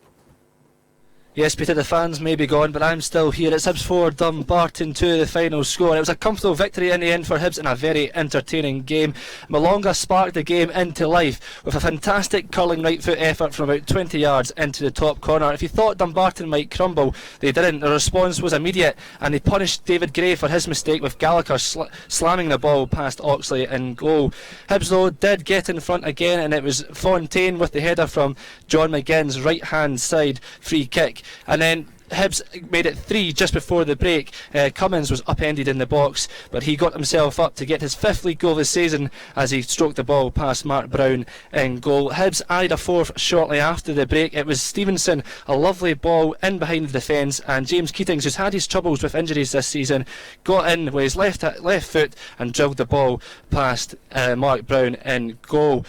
Dumbarton did get a consolation through substitute Stephen Craig, but in the end that's all it turned out to be. And Hibs will be fairly confident going into Tuesday's match with Falkirk, where if they win they can close the gap to just 8 points to Rangers. It finished here at Easter Road, Hibs 4, Dumbarton 2. Okay, well done. And Craig Turnbull watching a 6-goal thriller there, I'm sure. Hibs will be more than happy. They're still trying to stay on the coattails of a Rangers side that, if you have just joined us, scored a late winner through Martin Wycorn. We've showed you the Premiership and the Championship. Let's show you League One, the full-time scores from League One in Scotland. Airdrie 1, Brecon City 0. Albion Rovers 1, Peterhead 0. That was another late goal winner for Darren Young's side. Cowdenbeath 2, Stenhousemuir 2, late equaliser for Steny. Forfar 2, Ayr United 2, and Stranraer 0, Dunfermline 0. That's how it looks in League One. What about League Two? Here's an update. Annan Athletic 3, Queen's Park 1 was how it finished there. Jim Chapman's side getting all 3 points in that one. Arbroath 3, Montrose 1, Berwick Rangers 1, East Fife 1, Clyde 0, Stirling Albion 1, and East Stirlingshire 2, Elgin City 0. So a big win there for Annan Athletic, gives them a bit of daylight at the top of League Two, Gordon Smith. Yeah, finally, Peter, that's right. Well, I mean, we talked before the game started that it's amazing to think there was 3 points separating 7 teams out of 10 in that league, but Annan getting the win today actually now puts them 4 points clear for the first time. They've got a 4-point lead over the nearest team, East Fife. Yeah, and as far as the Premiership is concerned today, Celtic getting the all-important goal from Nadia Sifsi that gives them a chance to celebrate being back on the top of the table. Same amount of games played as Aberdeen, but that 2-point advantage now, Maka. Well, it's a bit like there's two halves. In the first half, they were superb. They were passing the ball. They were getting top. They were pressing high up the park, which Ronnie likes to do. And in the second half, they just stepped off it and allowed Motherwell to come back into the game. But listen, at the end of the day, they got a 1-0 win, and that's at the end of the season. That's all it's going to matter. 3 points. And sometimes they come back. Every player in the team was away in international duty, more or less. So Ronnie's done well to get them all playing, and they played well, to be honest. They played quite well, especially the first half. Yeah, Mark McGee will look at that game. It's a game for nothing, really. No expectation of causing a shock in his first game back in there. He'll probably take the next couple of days, Roughie, to see what he has at his disposal, and maybe look at some of the players that he had a good few years back, and whether they can actually still do a job for him second time around. Yeah, I thought it was interesting today that he put Keith Latsley on the bench. I thought that was a strange one. I thought he'd been relying on him being the captain and the amount of work that he puts into it. But obviously maybe he was carrying a wee knock or something. But no, I think Mark McGee will be anxiously waiting for January. I'm sure the owner has said to him, look, there's funds there if you want them. And again, it'll be interesting to see the kind of player that he will bring to Motherwell. I'm sure the supporters will be looking for some kind of change, and there will be still players there that at the moment will do them a turn, but I think they need fresh input there. They were well organised today, Motherwell, and they worked hard, so I think that was two aspects of it that he'll get some credit for. They're probably not expected to beat Celtic anyway, Peter, so first game lets him away with it a little bit, Mark. He can put his team out there, no one expects him to win the game, but he'll probably be saying he's quite happy with the effort he got from his players, the organisation. Did you see? I mean, especially the first half, they didn't look as if they wanted to attack. No, but they sat in. They sat in, and it was like, you know, it was old Mourinho expression, park the bus. Yes. And it was. But to be fair to Celtic, the quick feet and Commons in particular.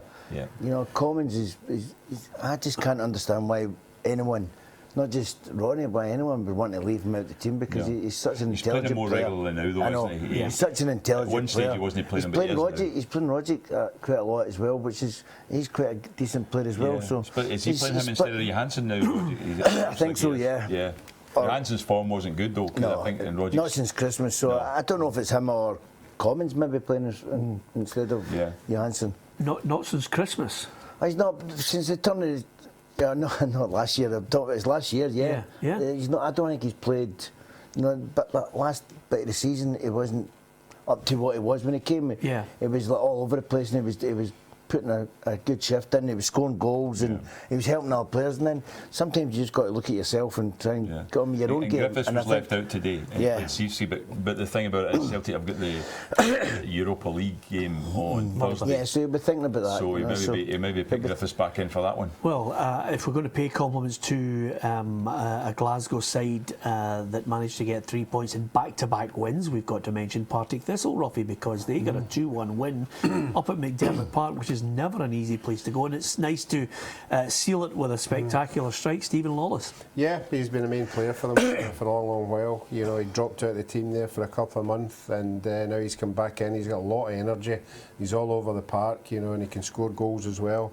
I don't think any of us here on the panel thought that result was going to happen, particularly with St Johnstone's 5-1 at Aberdeen, but it just shows you how hard it is in the Premiership to get wins, and certainly it's good for Alan Archibald because he was coming under a lot of pressure, obviously with the sacking of McNamara, and you know, it was becoming a trend now. Anybody who hadn't had a good start was under pressure. He certainly had that start, and but these two games have just taken the pressure off him. The thing is, a little bit more pressure too on Mixu Patalainen, because that's the two teams just above them today, who are ahead of them, have picked up 3 points each, and it puts Dundee United even further behind in that respect, so they're going to have to get something tomorrow as well. Yeah, well, let's look at that league table in the Premiership. Celtic out in front, as I mentioned to Frank McAvenny, with that 2-point cushion now. They're not exactly running away with it, but I think it's rather ominous when Celtic do hit the front as you head into the winter months, whether Aberdeen can stay on their coattail, and of course great credit to Ross County, a 2-0 win over the Dons yesterday at Dingwall. And Hearts further back, they play tomorrow against Dundee United, and they could certainly move themselves up the table into third if they could get a win. Hamilton today held to a draw, but they were delighted that 3 minutes from time Dougie Emery managed to earn them a point when they were down to 10 men. Darian McKinnon sent off. Look at that bottom of the table there, of course. Dundee United. Mixu Patalainen will not be panicking. There's only 4 points, as you mentioned, Gordon Smith, but the last thing he would want is any kind of gap opening up as he tries to assess a team that he thinks is not hungry enough. Yeah, that's right. I mean, that's the thing about that gap. Could open, but they need to get some wins in there. There's no doubt about it, because they say the games are tough. I mean, I don't think there's much between that bottom six at all in the Premier Division. I think they're all capable of beating each other, and from week to week we see that. I mean, even look at Hamilton Accies today. I mean, Dundee, they're both obviously top 6 teams, but Hamilton Accies, were down to 10 men, still came back and got the point in that game. So you're looking at the games and you think, even Aberdeen of late, look at their performances. Celtic struggled away in terms of the scoreline today, didn't struggle to win. So there's not much in that league at all, I don't think. Dundee, a goal up, will they feel slightly aggrieved in the Premiership, Roughie, that they couldn't see it out? No, I don't think so. I think Hamilton, if you ask any of the managers or anybody we get into the studio during the week, when they say they're coming up against a Hamilton side, they know what they're going to get. They're going to get a side full of energy, midfield, they press you all the time, they work for each other for the whole 90 minutes. So I think going to Hamilton, a point is a good result for most teams. Yeah, Greg Kiltie and Josh McGuinness were the goal scorers for Killie. I mean, every week there's always a manager under pressure, but Gary Locke has managed to ride the storm. Of course he has. I mean, we're sitting here, I can't remember when it was, they were getting hammered and they were all calling for him to go, and it was a bit embarrassing, really. Yeah. And great that he stuck by it, he stuck, and the board have stuck by him. And hopefully he's turned the corner and he's getting some decent results. You don't like to see any manager getting sacked. I mean, it's just not. If you keep a manager in like Martin Canning at Hamilton, you know, they could very easily have, jumped ship. He could, and he's turned it. He could have jumped ship, or he could have got sacked, and he's turned it round, because Alec Neil was a hard act to follow, you know, and he's done it very well. I'm just looking, Peter, at Dundee United's next four games under Mixu. He's got Hearts tomorrow, then Celtic, then Ross County, then Aberdeen. Roughy's speaking at the end of season dinner for Dundee United. It's tomorrow night. There you are. How to alienate yourself from people in the North East. And just remember, the thoughts of Frank McAvenny are not necessarily the thoughts of this programme. But I think Mixu himself will get the best out of them. We're now getting to a situation, Roughie, we didn't envisage Partick Thistle picking up back-to-back wins. You know, they're my tip to go down. Maybe this is the rallying call. Maybe this is the turning point now, the confidence growing. It's so difficult to try and pick a team that could be going out of the division and one that's going to be in the playoffs, because suddenly everybody's getting that little bit of momentum. No, I think Gordon's touched on it. You know, everybody in that bottom six could beat each other on any given day. And it needs 2 or 3 wins back to back, you know, to get you away from some of the people who are going to be down there, and certainly that's all you need. You know, 6 points is a massive amount of points when it's so close down the bottom. I think they've missed Payton. You know, he's been injured, isn't he? And I think he's a big player for Dundee United. Yeah. Well, we used to be Payton and Rankin were the 2 mainstays of the Dundee United side. Yeah, absolutely. They've done the dirty work, Yeah, listen, it would be remiss of me not to mention another side that has a great opportunity to put themselves up alongside Celtic and Rangers as a Glasgow side to achieve 9 in a row. And I think we've got to wish the best of luck to Scott Booth's Glasgow City. The girls tomorrow will be playing, and a chance to win their 9th consecutive title, Roughie. No mean feat, despite the fact that there is, I think it's fair to say, a huge imbalance in women's football at the moment, which won't necessarily always be the case. They've had a few teams have run them close this season. Hibs ladies deserve a special mention. Yeah, Hibs ladies do. You know, they were for the last 8 years running away with it with a great deal of points, but a lot of pressure in Scott coming in this year.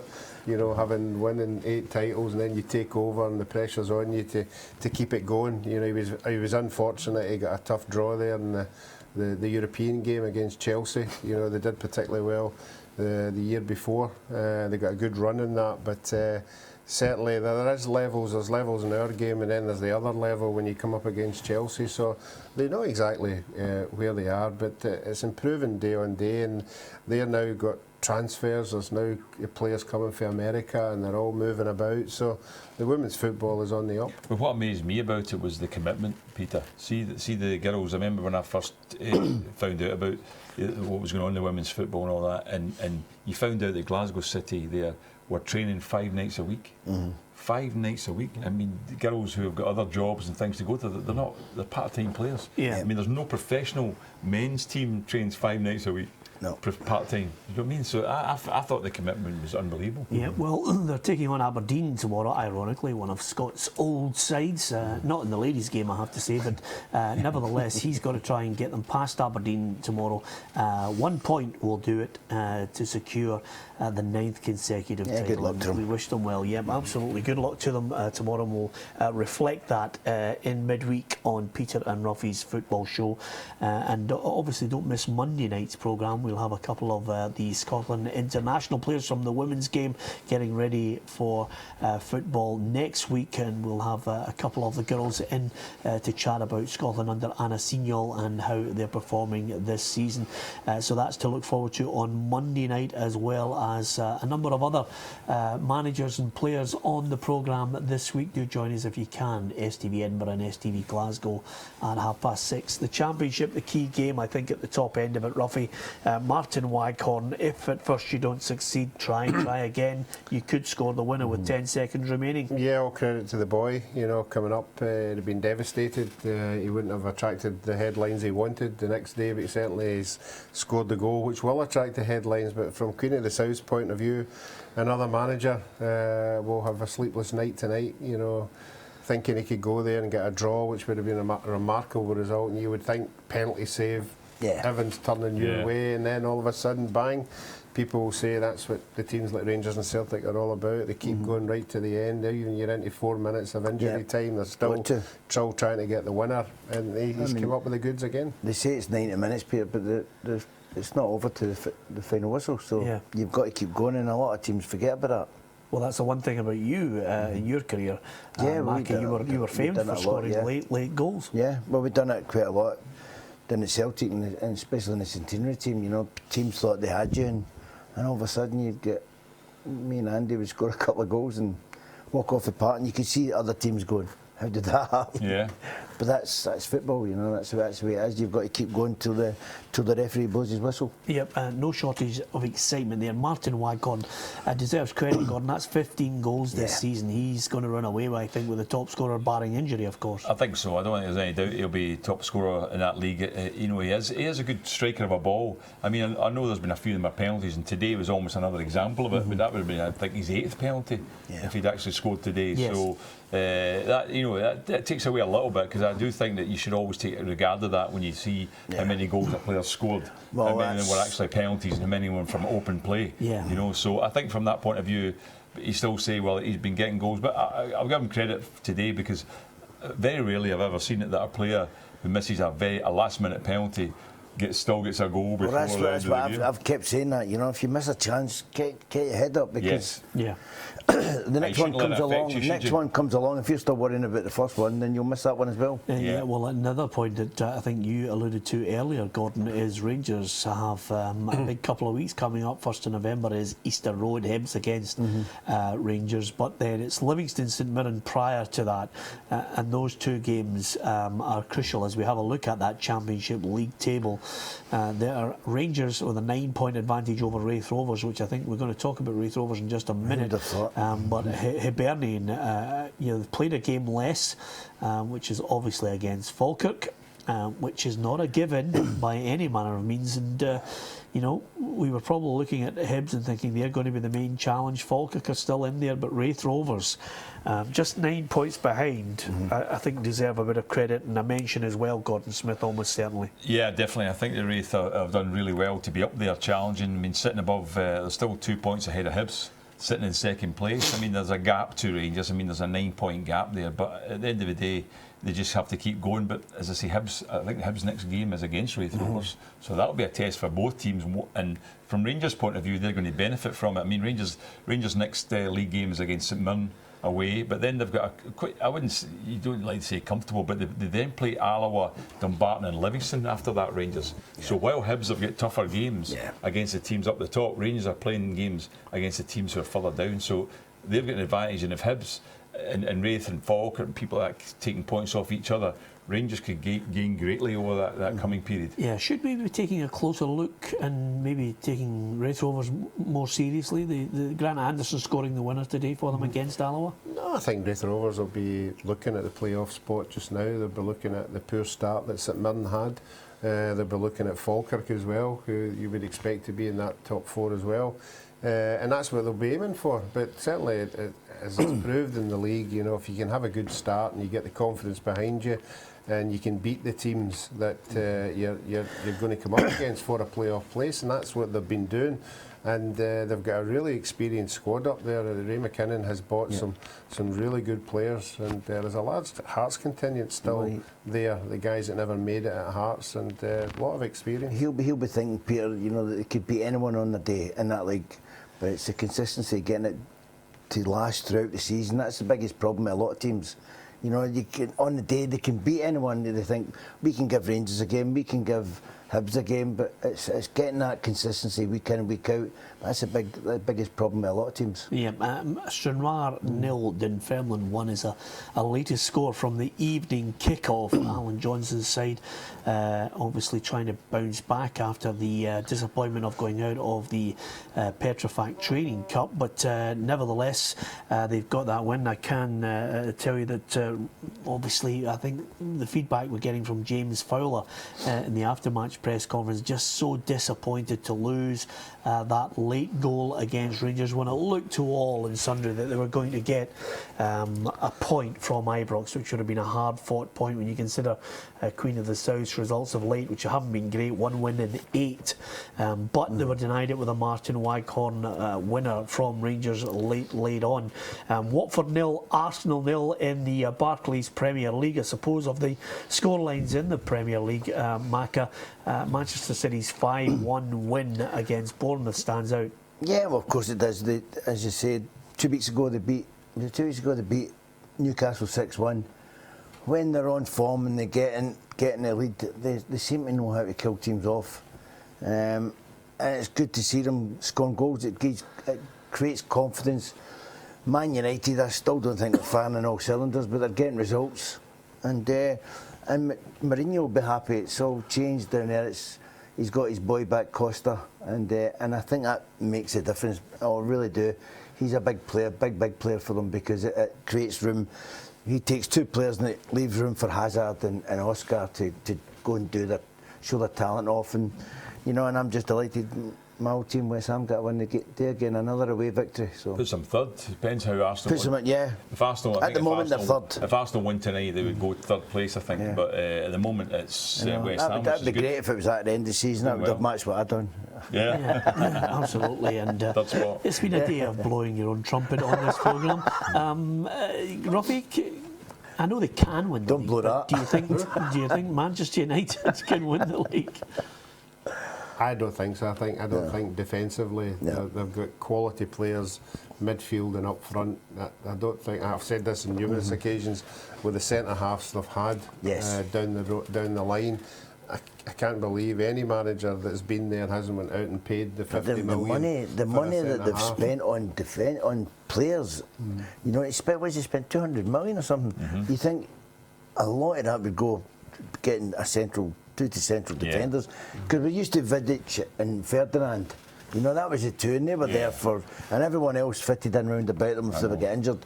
I think you need two big players for, especially a club like Man United, because they not only in the Premier League, they want to go on in Europe, and that's their ambitions, and they've not reached that. And I think if they're not careful, Liverpool with this new manager, I think he could get them on a run and get everyone happy, and you know, and I think he could overtake Man United in the next couple of years. Yeah, some reaction after match to the wins today. First of all, for Rangers, Mark Warburton has just left the press conference saying, you know, great that the Rangers players kept their head up, and after missing the penalty, the way they responded was tremendous to get that late winner in the match against Queen of the South. And of course, Alan Archibald, they hadn't won in 20 odd years at McDermott Park. I mentioned the abysmal record that Partick Thistle had, but to get the win despite having made it difficult for themselves in the second half, it's a good win for Thistle. That's a great one, you know, and a player, I think he got sent off with about 7 minutes to go, puts you on that wee bit of added pressure. You're trying to see the game out, you get into 10 men, obviously his back's to the wall, and you're just hoping that the breaks go for you, but he can build on that. He doesn't have a big budget. He's going to have to deal with the players that are there. Unfortunately, the boy Pogba never scored again today, so he's not getting a phone call for his brother. Yeah. No, Alan's got to go with the pack that he's got, and the good thing about it is there's a good bond in there at the club. The players all fight for each other, and that's what you need. You feel confident they can get away from that bottom end, Roughie? Yeah, I feel they're confident because, as we said earlier, the teams that are down there, the Kilmarnocks, the Motherwells, they're not going to come and turn them over, you know. So on any given day, if they can win the games against these teams, then I think they'll be safe. I think it'll be a long season. You know, there's no doubt about that. They're not going to just go clear of them. They'll be there and amongst that pack for most of the season. I didn't expect Motherwell and Dundee United to be struggling. Yes. I mean, I didn't see that coming. So just on that point, Macca, I mean, I tipped Hamilton to be in the playoff position. I tipped Thistle to be relegated. Of the teams that you guys have tipped, is there anything that makes you change your mind? I mean, we do allow pundits to make a dramatic U-turn on this programme and change their mind from week to week. No, I say because I seen Motherwell a couple of times and I thought they wouldn't do anything, but I didn't think they'd get relegated. But I think they could be struggling now. Yeah? Yeah, I do, because I just don't see enough, you know, in there that can do it. And with Kilmarnock winning, Thistle winning, it's putting a lot of pressure. And if Mitsu gets a result tomorrow, Macca, the great thing about this programme is we always like somebody to make a statement that we can latch on to. And then for the rest of my life. And then obviously we get a bet on it. You know? And I think this is the moment, Roughie, where I can seize the opportunity. You know, you've in the last couple of seasons been found wanting when it comes to putting the prediction there. I think, Macca, I think we should go for pick our favourite restaurant, and I will say to you that Motherwell will not be relegated. Okay. Okay, I'll do that. Worth it? Is it worth it? Just the two of us be romantic. I mean, honestly, if it's... Right, you fell into the same trap I fall into. Well, you better sort of get that tightened a wee bit. Wait a minute, you just said he thinks Motherwell will get relegated. I think they'll be in the pack to get relegated. Considering that wasn't your line. That means they're going to win all the playoff games and the decider. Considering that I says that Aberdeen won't be so far at 9 points ahead of Celtic come January. 15 it was. No, it wasn't. They were 9 points ahead, weren't they? Right. They were 9 points ahead. And that says Celtic will be 9 points ahead come January. So you owe me a meal up to now. Well, wait a minute. It's not the end of the month yet. They're so going to be so far ahead. Wait a minute. The point is, and I think this is when you make a statement, Gordon, as you know on this programme, if you actually take the bet and look at it, so what's the bet then? The bet is quite simply that I don't think Motherwell will be relegated. You think they will be? It's a straightforward bet, Macca, for a meal out. A meal out, yeah. Come on, Macca, put your money where your mouth is. Go on then, I'll take them. I'm happy with that one, Roughie. Let's start picking the restaurants. Come on, just Mark me and you. I don't see it. Yeah, absolutely. Look at Roughie, I'll bankroll me. I was just about to say, a meal out listening to Macca talk me through all his goals in his history. Still, it's worth it for the restaurant. I've not got enough money for Roughie. It's Gordon, not a bad bet though. I mean, Macca's, he's put his neck out there. Yeah. I think Mark McGee will have two things in his favour. One, his managerial ability to get the best out of the squad he has, and two, Les Hutchison to dig deep for him in the January transfer window. Yeah, it's about bringing in players. It's also a matter of getting the best out of those players. I look at the league myself just now and I'm thinking, I'll be honest with you, I predicted Hamilton as well would be down the bottom, and I got that wrong, like most of us did. So far, I got it wrong, but I look at the bottom of the table and I think, you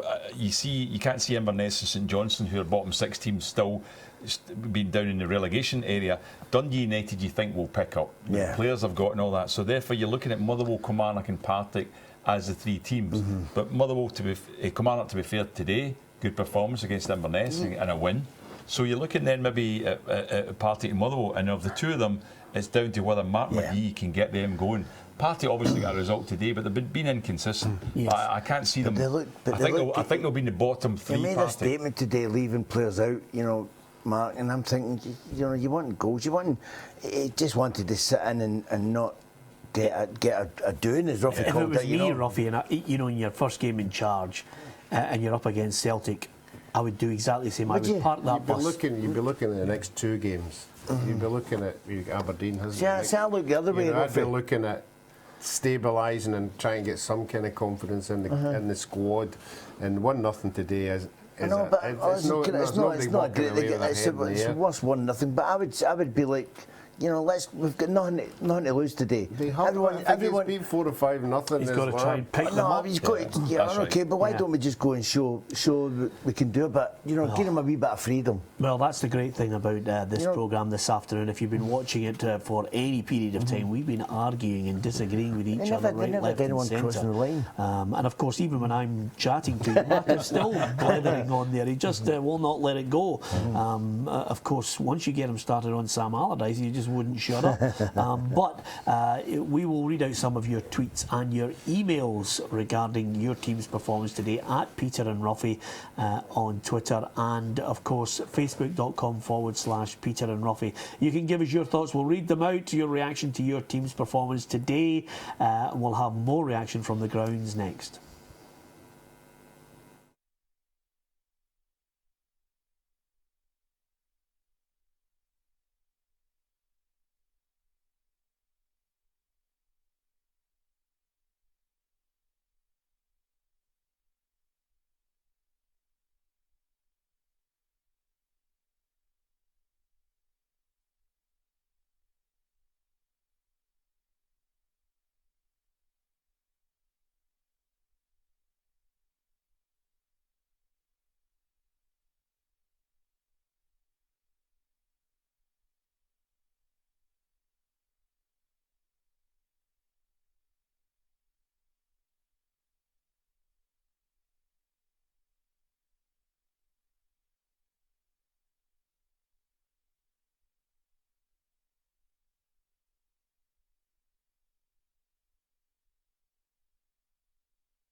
Games now without a win for Aberdeen, 4 defeats, and all suggestions I think of Aberdeen really pushing Celtic. Well, they've diminished over the last couple of weeks, but can they bounce back? Derek McInnes will have to try and get a response from the Dons players. But Celtic, Sifsey scores the goal, and I think Mark McGee will be looking at the game and thinking to himself that he's got a bit of work to do with Motherwell. A Motherwell side that Frank McAvenny thinks will be relegated at the end of the season, and I beg to differ, and that's the joy of the opinions of football. Who's going out for a meal at the end of the season? I have a feeling, just an air of confidence in Mark McGee's ability. I think going down, I'm going to stick with Partick Thistle on this one, Roughie. Again, inconsistency the key. I think not only Partick Thistle, I might even be looking at Kilmarnock, could be in the playoff place, but I'm going to look at the... pick 2. Well, I'm going to look at, no, just a playoff. It's not picking 2, it's 1 relegated, 1 to the playoff. I'm going to look at the predictions, Roughie, to see how we fared today as far as 85 plays 112. Roughie, there wasn't too many points about, although I'm going to contest the Motherwell 0, Celtic 1, because clearly that result you must have given him, and after you come into the studios, I'm going to contest that one with you. I think you'll find so there's no danger you're going to get that one. I think you'll find out that it was 5 minutes after you predicted yours. So there's your match predictor, and I think I'm going for Hearts to win against Dundee United tomorrow. No, I think there'll be a reaction tomorrow. Yeah. I think Dundee United will have to put the Partick Thistle game to the back, because I thought in other games Jackie had them playing okay. They were going through a sort of a Partick Thistle stage of hitting the post, hitting the bar. Particularly the St Johnstone game when Jackie got the envelope after the game. Yeah. I thought they could have won. They were winning 1-0, and the boys right through on the goalkeeper to put Dundee United 2-0 up. So I think they'll get something out of the game tomorrow. OK, let's have a look at the results from the Premiership this afternoon. Just in case you have just joined us on STV Edinburgh and STV Glasgow, Celtic winning at Fir Park by a 1-0. Hamilton 1, Dundee 1. Dundee were leading in that game until 3 minutes to go when Dougie Emery popped up with a late equaliser. Hamilton were reduced to 10 men. Darian McKinnon was sent off. Greg Kiltie and Josh McGuinness getting the goals for Kilmarnock, 2-0 against Inverness Caledonian Thistle. You wonder what sort of reaction the players will give John Hughes over the forthcoming months, and whether John is able to get himself a long-term deal there, since the door to Dundee United was firmly shut. St Johnstone 1, Partick Thistle 2. Back-to-back wins for the Jags. Dundee United against Hearts tomorrow. Let's have a look at the Premiership table for you now. Celtic out in front by 2 points. That, again, Frank, you believe will be stretched to, what, 9 points by January? Well, that's what I think. I think Aberdeen has the bubbles burst with them. Yeah. I think they'll steady the ship. Don't get me wrong. McKinnon's a good manager. I think they'll steady the ship.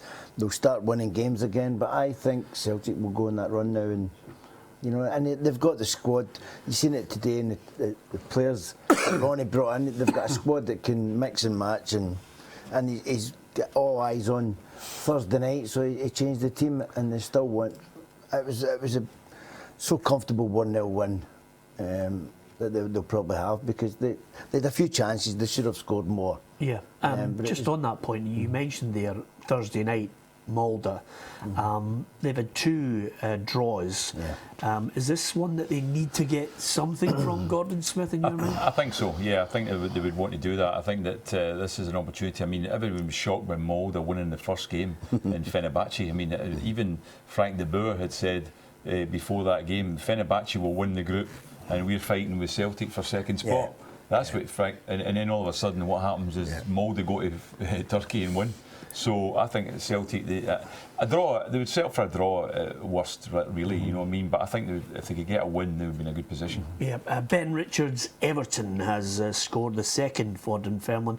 Stranraer 0, Dunfermline 2 in that evening kick-off there for Alan Johnson's side. So let's look at the Championship and the results today.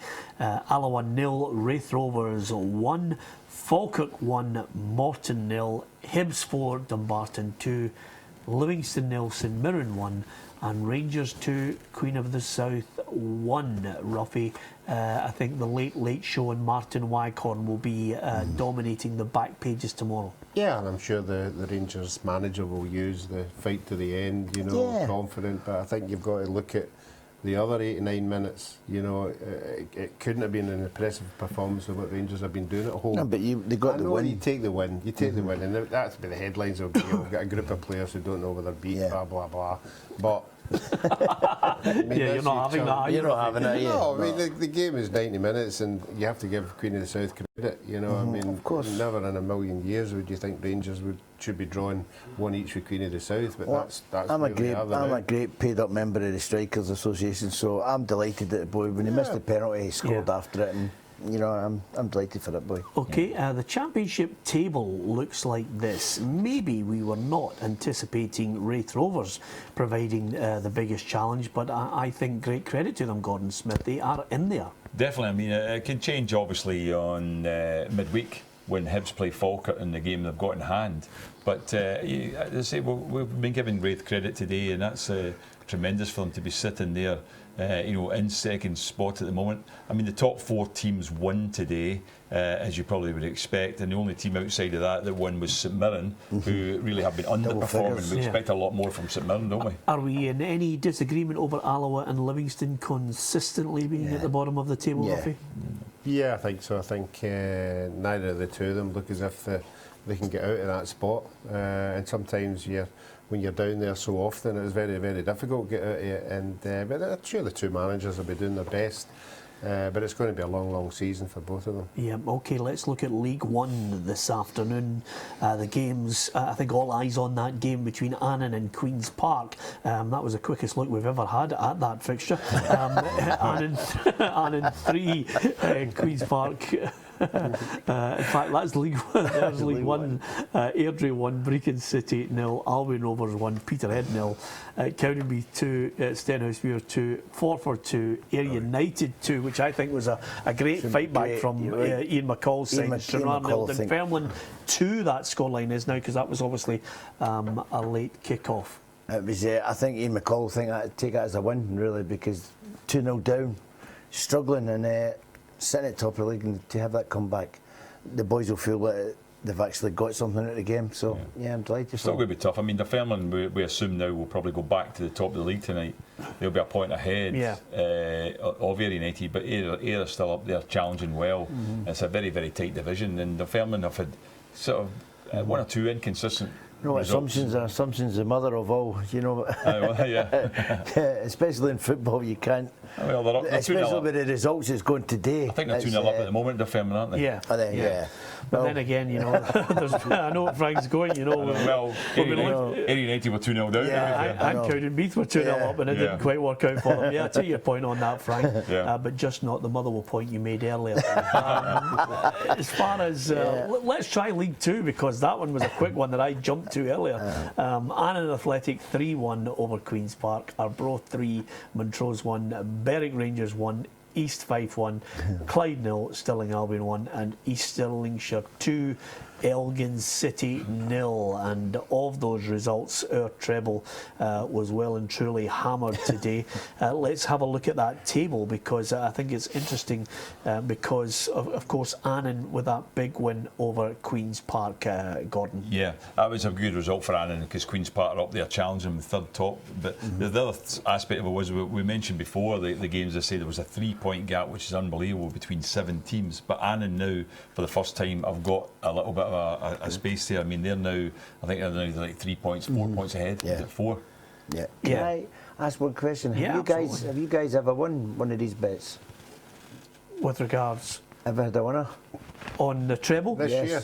This year, no. Not this year. Not this year. No. This season, no. Only started doing it this season. I've won quite a few bets with Roughie. I've had that's easy. A lovely. I was nearly diving into the Partick Thistle there, relegated. Oh, you're I'm quite happy to take that You bet. were nearly diving into that one. He's going to take a bet on that. Being relegated. If you take a bet fancy on that? another meal at the end of the season. You're not going for a meal. I'm I not don't taking him think for a Partick meal. Thistle will get relegated. You don't think they'll get relegated? Well, if somebody wanted to take that bet, fine. I don't know who's going to take that bet. Certainly not me. I'll be otherwise engaged when Mac is paying the bill at a lovely restaurant. What an afternoon of football, certainly north and south of the border. I think Manchester clubs will be celebrating emphatic wins, 3-0 for Manchester United at Goodison Park against Everton, and Manchester City thumping Bournemouth 5-1. But up here in Scotland, Celtic, the champions, hit the front. Is there any way back now for Aberdeen? Can they somehow get out of this slump that they're in, Macca, briefly? No. Okay, Roughie? Yeah, I think they will. They won't beat Celtic, but they'll get themselves. They'll win games, but this is 4 games is. It's a big knock. They won't win the league, but they'll turn that around. They'll not be anywhere. They'll finish second. They weren't going to win the league anyway. I'd expect them to be at least 8 points behind them by the 1st of January. 9. Yeah, absolutely. That will. If 8 points behind Macca, we're collecting on the meal. Is it 31st of January? January. It's not the 1st of January. Listen, on that point, Macca, for the first time on this programme today, is there any chance you could belt up? It's been a joy with Frank McAvenny on the programme, Gordon Smith and Alan Ruff. Hopefully you've enjoyed it. Join us on Monday on STV Edinburgh and STV Glasgow at 6:30.